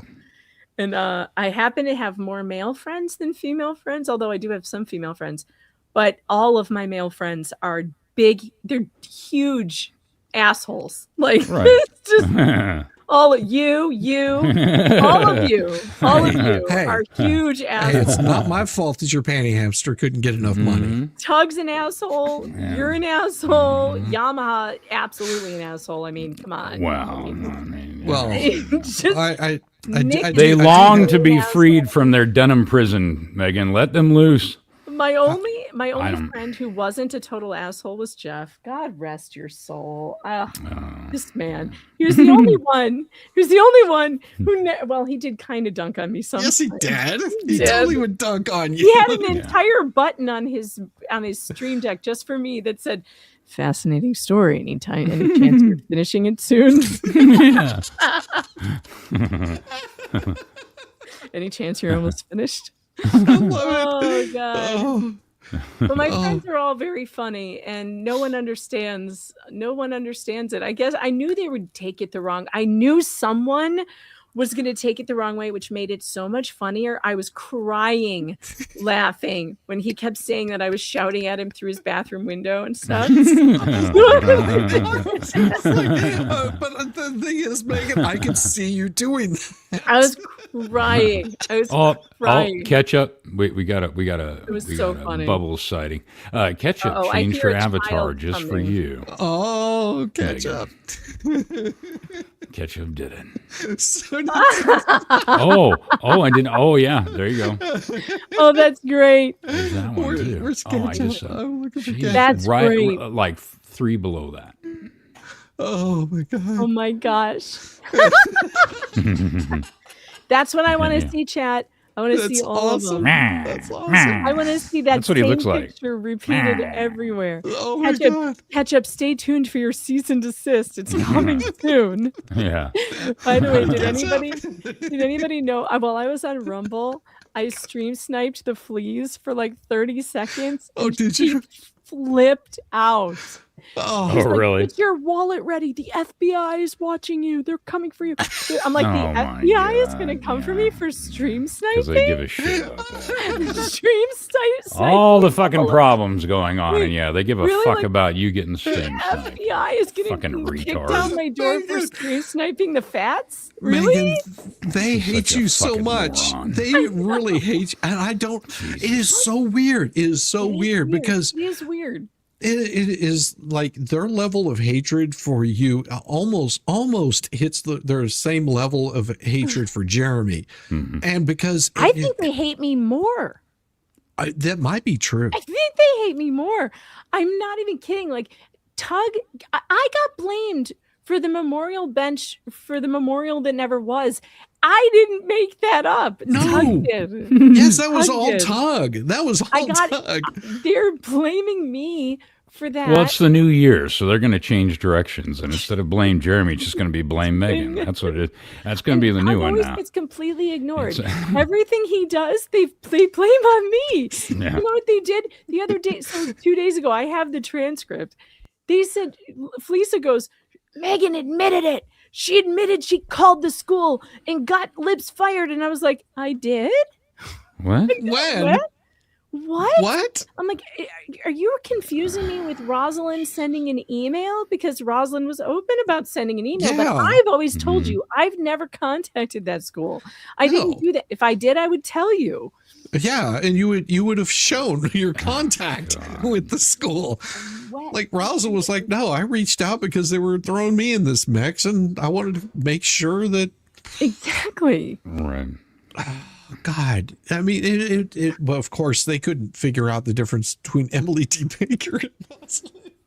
You've got toothpaste on your shirt. What?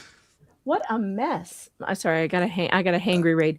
What a mess! How did you manage to brush your teeth and get the toothpaste on your shirt? It's everywhere.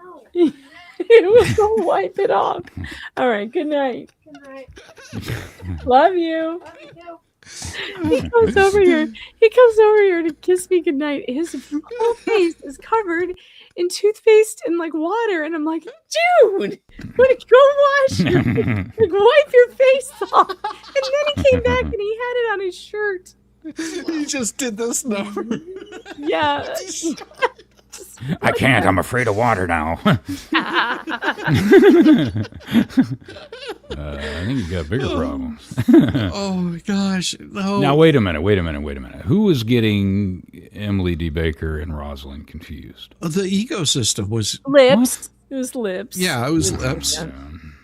But like, I'm getting blamed for things Rosalind does. I'm getting blamed for I'm the one everyone wants to blame on everything, and I'm like, I wasn't even there. I didn't do that. Oh. But whatever. Megan, you're just asking for it. That's all. I guess. You're the shield. That's what it is. You're the shield. Yeah. Catching all the arrows. Yeah, you're the bullet catcher. Like, that's what it is. Cannon fodder. Whatever. I mean, at some point, she's been telling me to get my wallet ready for so many years now. I'm like, file it. Whatever you're going to file it. I'm so sick of this. You're not going to do shit.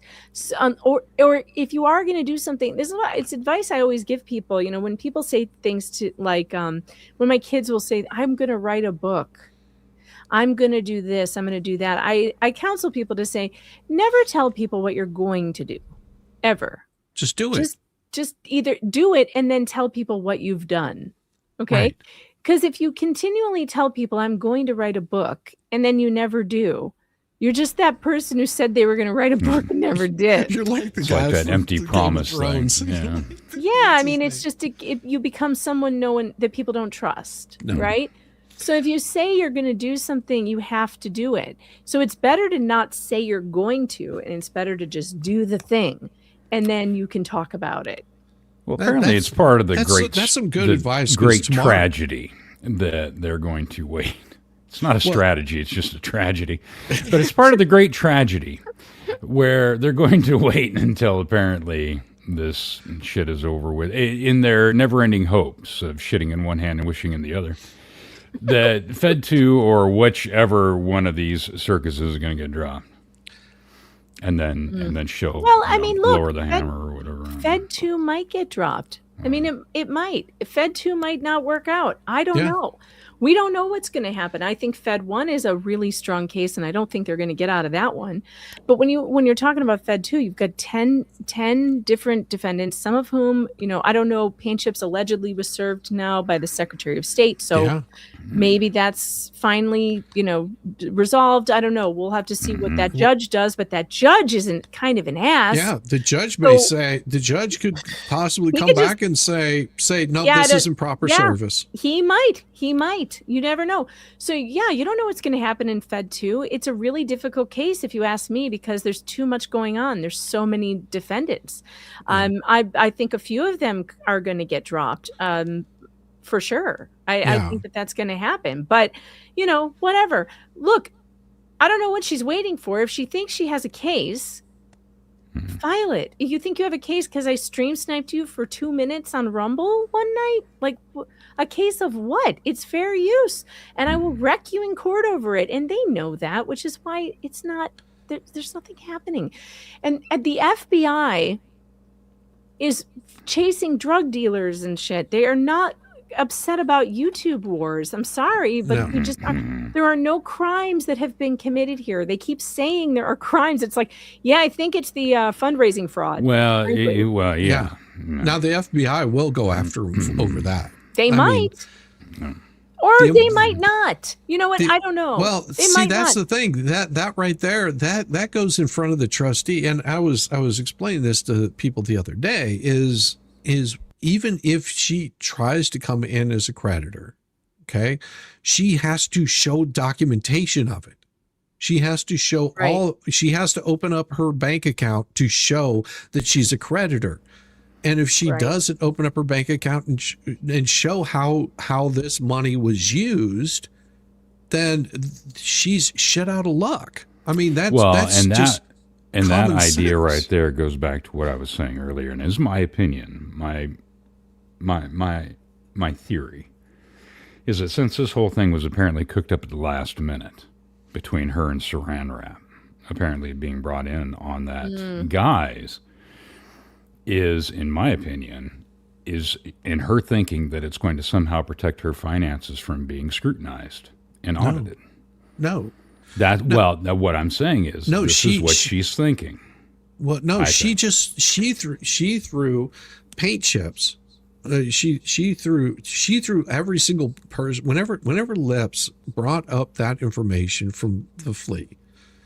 She basically destroyed any part of what she can possibly do, because if she comes back and says, oh, well, Michael was consulting me. Well, okay. So now you have to show documentation that there was a consultation, that there was a written agreement between you and Michael, that there was money exchanged for that, which means you have to show proof that money was exchanged for that. And if you're saying that there was some sort of attorney-client privilege there, you have to prove that there was some sort of, this is what they don't do. They've never been able to do this. And all you have to do is just watch their channel for the past year. They have never shown any proof of anything. They can't. No. And in fact, when she says things like, I admitted, I wanted to show you this. Oh my God. This showed up on Facebook. That was funny. Yeah.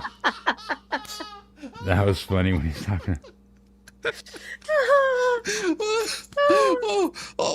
And that sound of the great North American cock gobbler just kept going off in my head when he brought that up.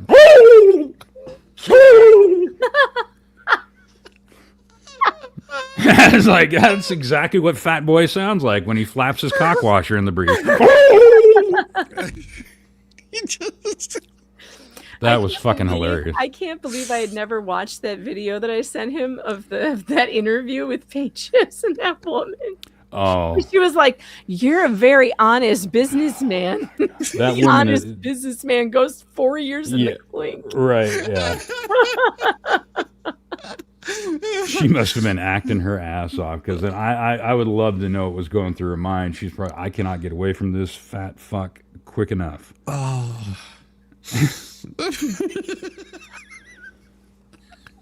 Smell anything with what's going up that? Oh my God, Jaws, stop it! Stop messing with the ketchup. I'll hurt you. So the thing about them showing proof or not showing proof, I dare them to show this proof, this alleged play the part of my show where you say that I won't strike you, where you say that I admitted to calling the school. Right. Lips' school. Play it. I want to see that evidence. Please give me the transcript, a timestamp, anything. Because that has not happened. That never happened. There's been no, and she just lies to people about this stuff. Yeah. Yes. Well, at first it was lies. It was Jeremy calling the school, and then you calling the school, and then right. And it just goes back to the whole thing, the whole bullshit story about Lips filing her fucking. Yeah. No, Jesus. I'm having a total brain fart. No. Against you. No. When she went through and wrote up her fake obit. Oh, God. And trying to play that whole thing off, and then blaming everybody off the son. And she knew goddamn well from the very beginning that Lips did it. Yeah, she knew because as soon as she saw it, she said she called her up. Like you have to understand that they give themselves away so many times. Just in one stream, it's just like, well, as soon as I saw that obit, I called her up because I was so worried about my friend. She was my friend, but she hasn't thrown me under the bus because she hasn't given him anything. I have all the proof. Oh, really? Really? I have all of the rest of those text messages. Oh, really? But you won't show them? See, that's where it gets really confusing. It's like she says in one hand, there's all this other evidence out there. Well, the time isn't right. Right. That's always Oh, it'll come out in court. It'll come out in court. But, sweetheart, you can't show anything in court that it hasn't already been shown. It's called disclosure. She's got some big gotcha. I'm waiting on the big gotcha. Well, you've been waiting on it for years, and the gotcha has not happened. Yeah. Can you believe, did you see their thumbnail for tonight? No. So do you remember all the shit that they gave us for calling Leslie Lips? Right. Oh, Look at the image I just shared with you. It's two lunatics in a pod. You take and talk. Is lips being treated for germavitis? Is lips the new subgeorge? Lips, they're calling it lips, guys. Yeah. Uh-huh. Yeah. Yeah. Yeah, like I said, they and what they're trying to do now is the same thing that they did with that Luthman did with you and Jeremy. Is they're trying to create a narrative thinking that Right. she's got a thing for him or he's got a thing for her or something like that. And we all just sit there and go, is that all you've got? Like their big bombshell was Jeremy got his case thrown out in the Owens case.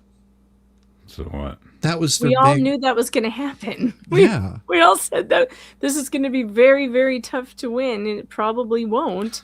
And it's going to have to go to appeal, but it's worth the fight. That was my stance, is it's worth the fight, because what this prosecutor did does shock my conscience. Exactly. Yeah. And it should shock the conscience of anyone out there who wants their prosecutor to uphold the law.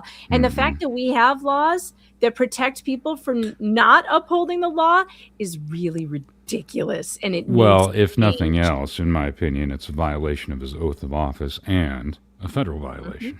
Yeah, it should be, because it's a federal law. You know, the system protects itself, and they're so used to getting their sovereign immunity and their qualified immunity and their judicial immunity. And I'll tell you what, we will never pry it from their hands. We will not, unless there's a complete overthrow of this government, because they have entrenched immunity. So the Supreme Court did it. And if you ever read the case, I forget what it's called now, but if you read the case that established judicial immunity, it will talk about shock the conscience. It is a case about forcibly, what's the word for when you make someone infertile? Sterilizing, forcibly sterilizing a teenager at the request of her mother. There was nothing wrong with her. And the judge ordered, the teenager was like 16 or 17. The teenager was begging him not to do it. And the judge did it anyway, had her forcibly sterilized. And then he got immunity for that, and the Supreme Court upheld it. And when she grew up and she couldn't have babies, she tried to sue that judge, and it went all the way to the Supreme Court, and they protected the judge. And ever since that ruling, and I think it was 1970, it was a 70s ruling. Ever since that ruling, we have not been able to get out from under judicial immunity. And not only has it has spread from judges to all these quasi-judicial people, including prosecutors and police officers and DCF or DCF, exactly, and all that shit. So they're actually even worse than trying to go after law enforcement or. Yep. But you have to remember, these things will be overturned. You may not see it in your lifetime, but these things can be overturned. It just has to find the right case. Think about this. How long did it take for Roe v. Wade to be overturned? Oh God, a long time, because that came out in 73. Yeah, a long time. Roe versus Wade, that was 73. This immunity thing is going to have to come to a boiling point where regular people on the street realize it and understand it as a serious threat to their freedom and the serious threat to their safety. Because that's what it is. We're seeing that it's a serious threat to Jeremy's safety, right? So his prosecutor and the sheriff can put him in physical danger and be completely excused for it. And more people are going to have to experience that before it comes to a boiling point where something like that will happen. But it is so entrenched. When you're counting on judges, you're counting on judges to reverse these things and remand. They're not going to do it because they know that that's what's protecting them.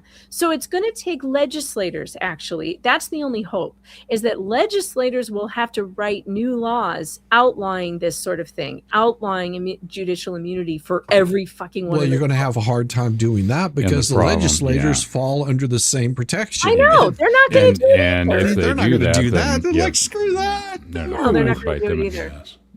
It's a real problem. I personally think it's the biggest problem. One of the biggest problems we have in this country. It is caused so much injustice so much heartbreak. Well, and destroy people. lives and taken lives. Yep. Because you see these cases where they go and they serve a search warrant, whether it's no knock or otherwise. And they end up going to the wrong address because they don't do their due diligence, do their homework. Yep. They go to the wrong address. They kick somebody's door in. Well, dark 30 in the morning, Billy Bob thinks that somebody's breaking into his house. And next thing you know, shots are fired and he's dead. Well, and yet nobody can touch them. Not him, but somebody that happens to be in the same apartment. Well, no, in some recent case, I mean, yeah, that happens too. I'm saying that's what happened. Was it Breonna Taylor? Right, that one. But there have been a couple of cases more recently where not too long ago here, I believe the guy was in his 60s or 70s, same thing. And it was the wrong address. They go kicking his door in, and next thing you know, he's taken out. And nobody can touch him. They get qualified immunity for it. Yep. And it's a bunch of bullshit. I've never agreed, and this is coming from somebody that's worked in both EMS and law enforcement. I've never agreed with no-knock warrants. They are very fucking dangerous, unless there is an extreme imminent circumstance. Yes. All right, guys, I gotta run. Yeah. Thanks for letting me come on. I just wanted to hear the song, really. Well, you want to hear the song? I have another song that I've been working on, and it was. Let me see if I can find it real quick. It is, and I was like, oh, I'm gonna go over it, and I joke not. This was my plan to start out with, and I'll just show you here. Let's see, where is it? Share screen. Share screen. So this is what I was going to go over was the oh, doggone it. Where did it go? Am I looking at the right thing? Oh yeah. I was going to go over the deposition here, but you know what? I couldn't because I had all this like other stuff because I've been gone for like 10 days. Like I've done. Yeah, you're trying to pack 10 pounds of shit in a 5-pound bag. Well, I was trying to do an actual, vacation and spend time with family, and with the only breaks that I got were very minimal. Like, yeah, and my wife, of course, got sick, which is oh no, yeah, that's no fun. Well, all right, well, I'm going to bed before I get sick.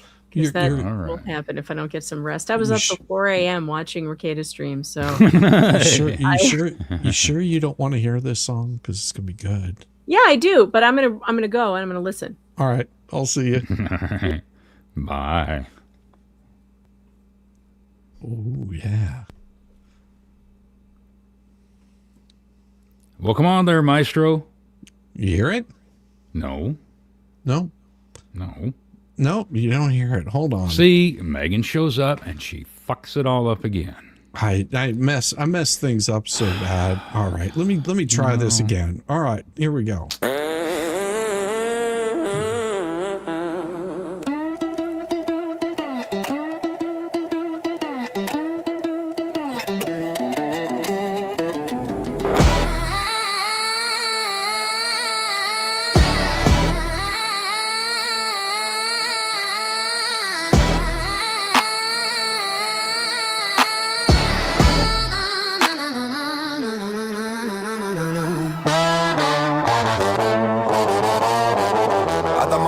Deep in the emails I bled, every line felt lethal till the gavel dropped dead. Strutted like I on the bench, robes and all, but swagger don't mean shit when you're heading for the fall. Never paid the price, never earned a key, just ego and venom trying to poison the decree. Tie myself into a cage, I can't break, now the course got every trace of my mistake. I said trust me, they said prove it, I said watch me, they said lose it. Burn it, tear it, make it bleed, every word I spoke came back to bury me. Thought I was a king, thought I ran the game, court screamed unauthorized and doused the flame. Ringing like a death nail in my head, should've kept my mouth shut, now I'm fucking dead. Not invited, not allowed, not worth the breath. Stricken from the record. Kept ring keys like the rules were a joke, like law was just noise I could twist and provoke. Florida don't bend for arrogant pricks like me. They stamped every email, nailed me to the tree. October days stacked like rounds in the chamber. Each one another hit, no mercy, no danger. I wasn't in the shadows, I wasn't out of frame. I was front and center, screaming my own name. I said I'm helping. when they said that's illegal. I said chill out. They said read the secret. Cut it, crush it, watch it die. Every page I touch turn ash in my eyes. Thought being close gave me the right to preach. Judge hit back harder than I could ever reach. Drinking from the record, carved in stone, carved in blood. This is how the system drags you through the mud. Not license, not wanted, lesson learned too late. Drinking from the record.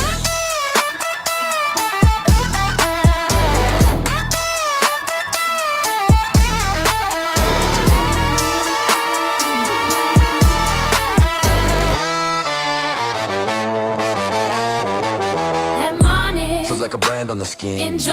Mouth sewn shut from within. Cold voice, no scream. Just the weight of the law. Now I know what the bar keeps bastards for. Now she's naming names cause I lit the fuse. No more hiding hands in the midnight blues. Every ghost move dragged into the glare. All because I thought I was beyond repair. Didn't save a soul, didn't stop the flood. Just widen the wound and spill more blood. This sorta don't rust, don't crack, don't forgive. It's a shadow that sticks till I cease to live. Say it slow, let it crush your bones. This is how your arrogance ends up alone. Taught myself 6 feet into the dirt, core locked. Every exit made the punishment hurt. Permanent scar, permanent scream. All swagger, no substance, just a broken dream. Thought I could outrun the words I ignored.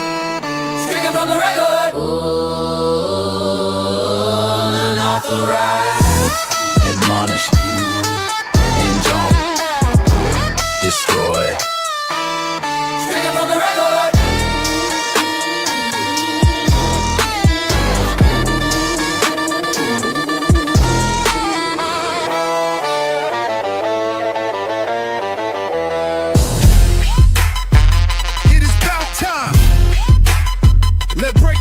Down with Shizzywhiznut.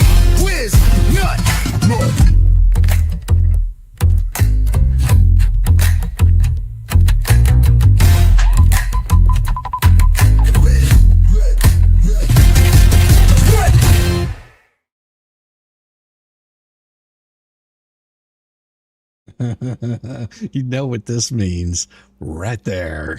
Well, I was just going to say, wow, no warning, no nothing. Just freaking, I didn't even get a chance to lube up. No, All right, gather around, childrens. It's story time. Yes. It's been a while. It has. Oh. Open letter to the entire circus pretending this was ever a real lawsuit. Let me pause right here to soak in how hilariously epic this flop turned out. Because laughs. This pure usually needs a Hollywood script. A focus group and some intern yelling. Nah, this is too dumb to believe. But no. Here we sit. A legit court. A legit judge. A legit order. And a legit smackdown declaring this whole charade frivolous from the starting gun. Not kinda shaky. Not overzealous. Not bold interpretation. Frivolous. The court version of rolling up in a hoopty, honking the horn, and demanding everyone treat it like a limo. Because I got my mind on my money, and my money on my mind, and my mind is... I don't know, 90s flashback or whatever. What makes this chicken extra crispy is how desperately some folks peddle the myth that this was a heroic quest. Oh, and Fleabag, you are no fucking hero. A valiant battle, an essential strike for justice, a masterclass in legal kung fu. Spoiler, it was zilch, zero, nada. It was a spitball made from soggy excuses hurled straight at a concrete bunker, with the judge jotting down in black and white that, yeah, y'all should have seen this crash coming from a mile away. That's not my crayon-munching opinion. Oh, no, that's the court, etched in eternity. It was a spitball for paint chips. You know what's... What? Sorry. And holy optics, Batman. This visual, the visuals here are dumpster fire on roller skates. You don't just lose. You don't just get tossed out. And you don't just get fined. You get hammered under the exact law designed for, you knew this was trash and torched everyone's time anyway. The one that demands a safe harbor heads up. The one where the other side politely pokes you like, dude, this is like total clownery. Bail now. And you retort by digging in deeper, ghosting discovery, no showing hearings, throwing a hissy fit, withdrawal at the 11th hour, and then ducking into bankruptcy like it's a bad magician's smoke bomb. Epic fail. Served. Piping hot. Now, let's zoom in on how this paints bubbles, because, oof, that's a portrait and permanent marker. If your shtick is posing as the grown-up guru, the legal wizard, the mastermind, the mental midget, the clown-shoed leprechaun who gets the game, then a judge dropping an order that screams, this case has zero legs, legally or factually, is, well, let's say it's not a glow-up. It might be the tip. That's not a hiccup. That's a faceplant with witnesses. That's a scarlet letter on your LinkedIn. Any future chest-puffing about lawyering now drags that awkward asterisk. The bench already branded you for backing bogus bullshit and barreling ahead regardless. Oh, yeah. This motherfucker needs a helmet. Oh, yeah, he does. The sideline squad doesn't skate free either. Every pom-pom waiver, hype beast, and couch potato counselor who hyped this like it was a surefire slam dunk now has to tap dance around why the judge didn't just rule against it. She ruled with, wait a minute, I mistyped. I was like, wait a minute. He ruled with, well, you never know, ruled with receipts and repercussions. Y'all yapped like this was a grandmaster chess. The court eyeballed it and called it a tic-tac-toe with half the X's missing. No spin cycle can wash that out. Just like my racing stripes. No, I'm just kidding. No stream can stream it away. No memes can meme it. They'll try to get some streams in while they're in their loofah-mobile. Right. It's so yellow. I like the brown loofahs. No.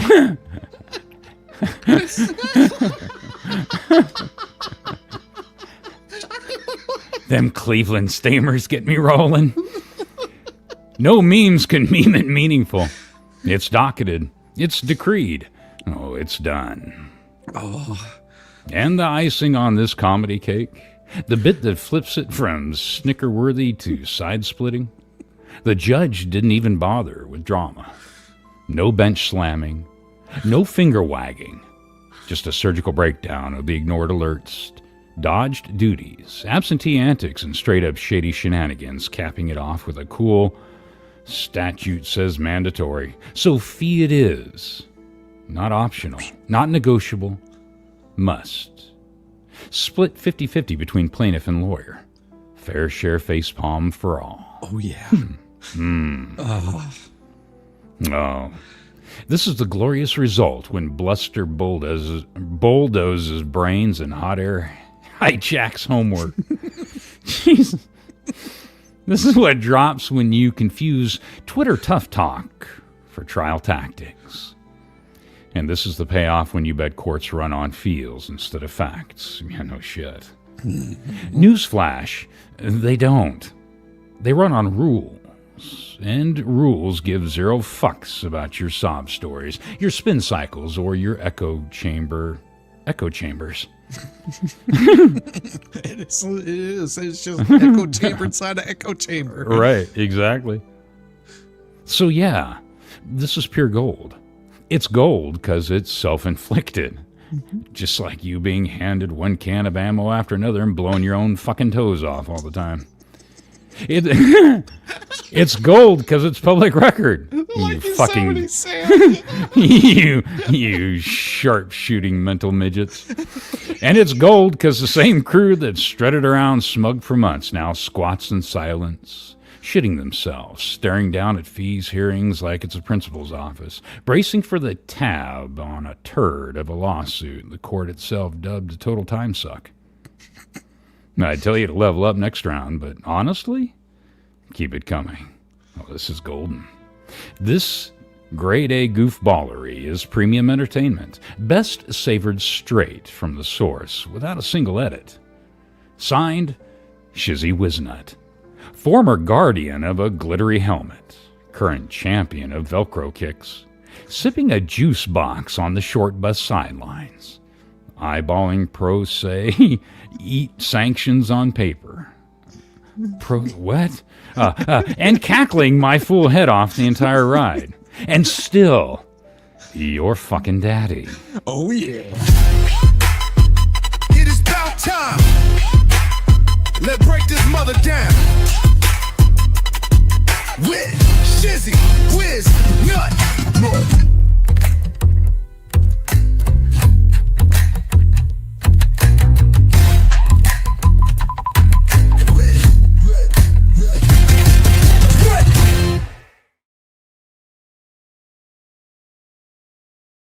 I miss that. I miss that so much. I know, it's been a while. Yeah. Oh man, this whole, I tell you, every year it changes. It does. Yeah. But fuck, like this year, it's usually hectic around the holiday seasons, but this year it was like that Sunday before Thanksgiving, because we were doing early Thanksgivings, late Thanksgiving, early Christmas. I mean, we barely had any time to turn around from actual Thanksgiving and the late one thereafter. Before we were doing a Christmas, an early Christmas, and then back on from there.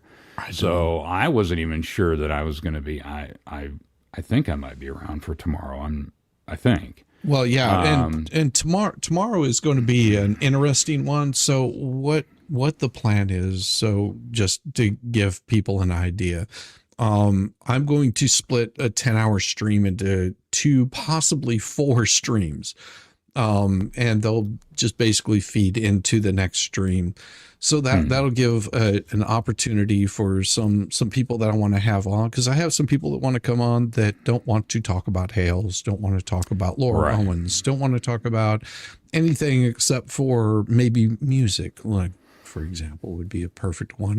I'm going to be reaching out to Sugarline Blue and sending them an invite and would like to have them on just to talk some music, and that kind of stuff. So there's going to be something there that's sort of for everybody. Is like that the whole plan behind it is have something more than just talking about Hales or talking about a trial or anything like that. It's going to just be hanging with a bunch of different people.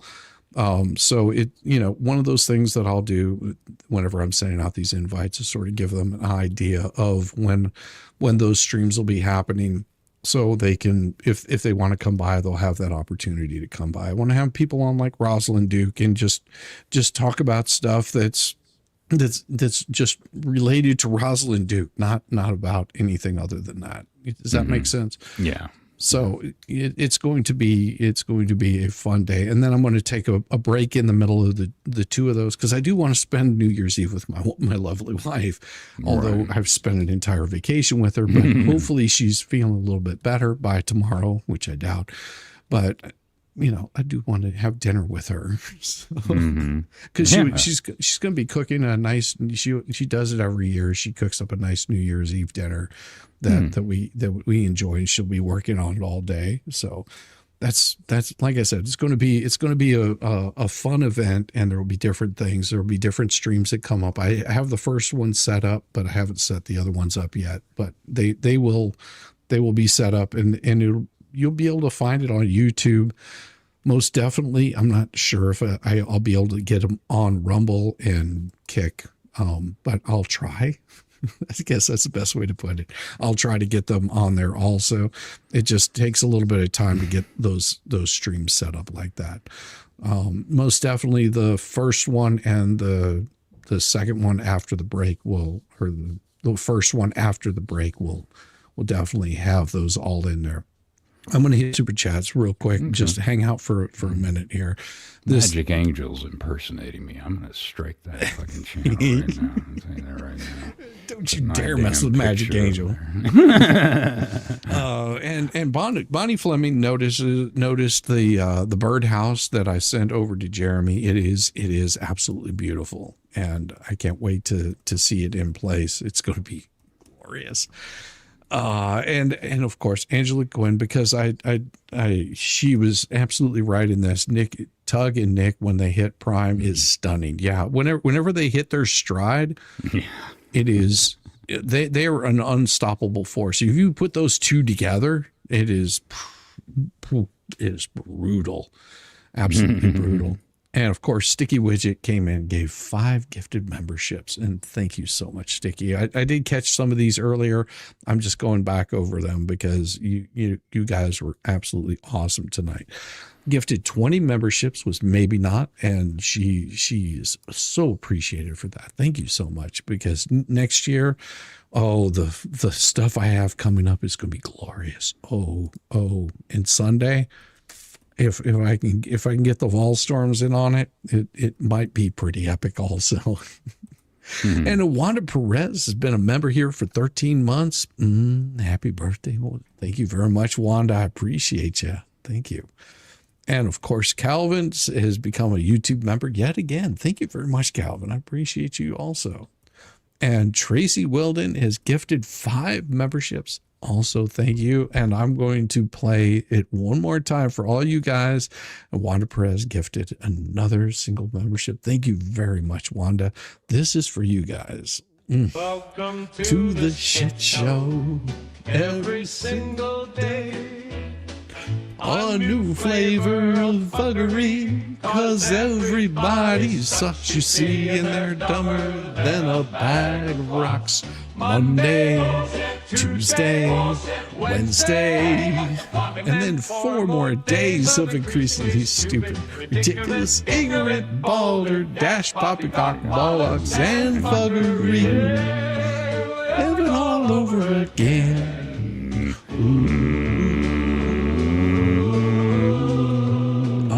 That is so glorious, man.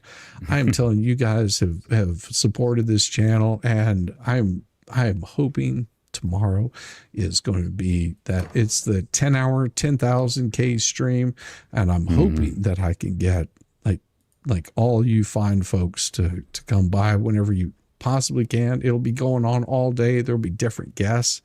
And it'll also give you a chance to sort of see all the kind of stuff that this channel is about and what we've got coming up, because we've got some really good stuff coming up. But in the meantime, I'm going to throw you guys over. Go harass MG Law. Let him know that he needs to come by tomorrow also. I know that it's New Year's Eve, and so we're going to ring in the new year right. Trust me, it is going to be glorious. I will see you guys then. Most definitely. Bye, everybody. Thank you. And if you haven't, there's this guy that we really despise quite a bit. And so you have to go and harass him. He is Yamaha's evil twin brother. He tells these stories. He's a complete asshole. But whenever you get to know him, he's sort of like a lovable asshole. So, go give I Have a Story some love and find out that it doesn't all have to be drama. Sometimes a good story can put you to bed. And most definitely if you have I Have a Story reading it to you, it'll probably make you a little wet. Just heads up, ladies. It's hey, now I'm not promising anything on that. That's not my, sure you're not. I'll see you guys tomorrow. Night, everybody. Night, see you later. Peace.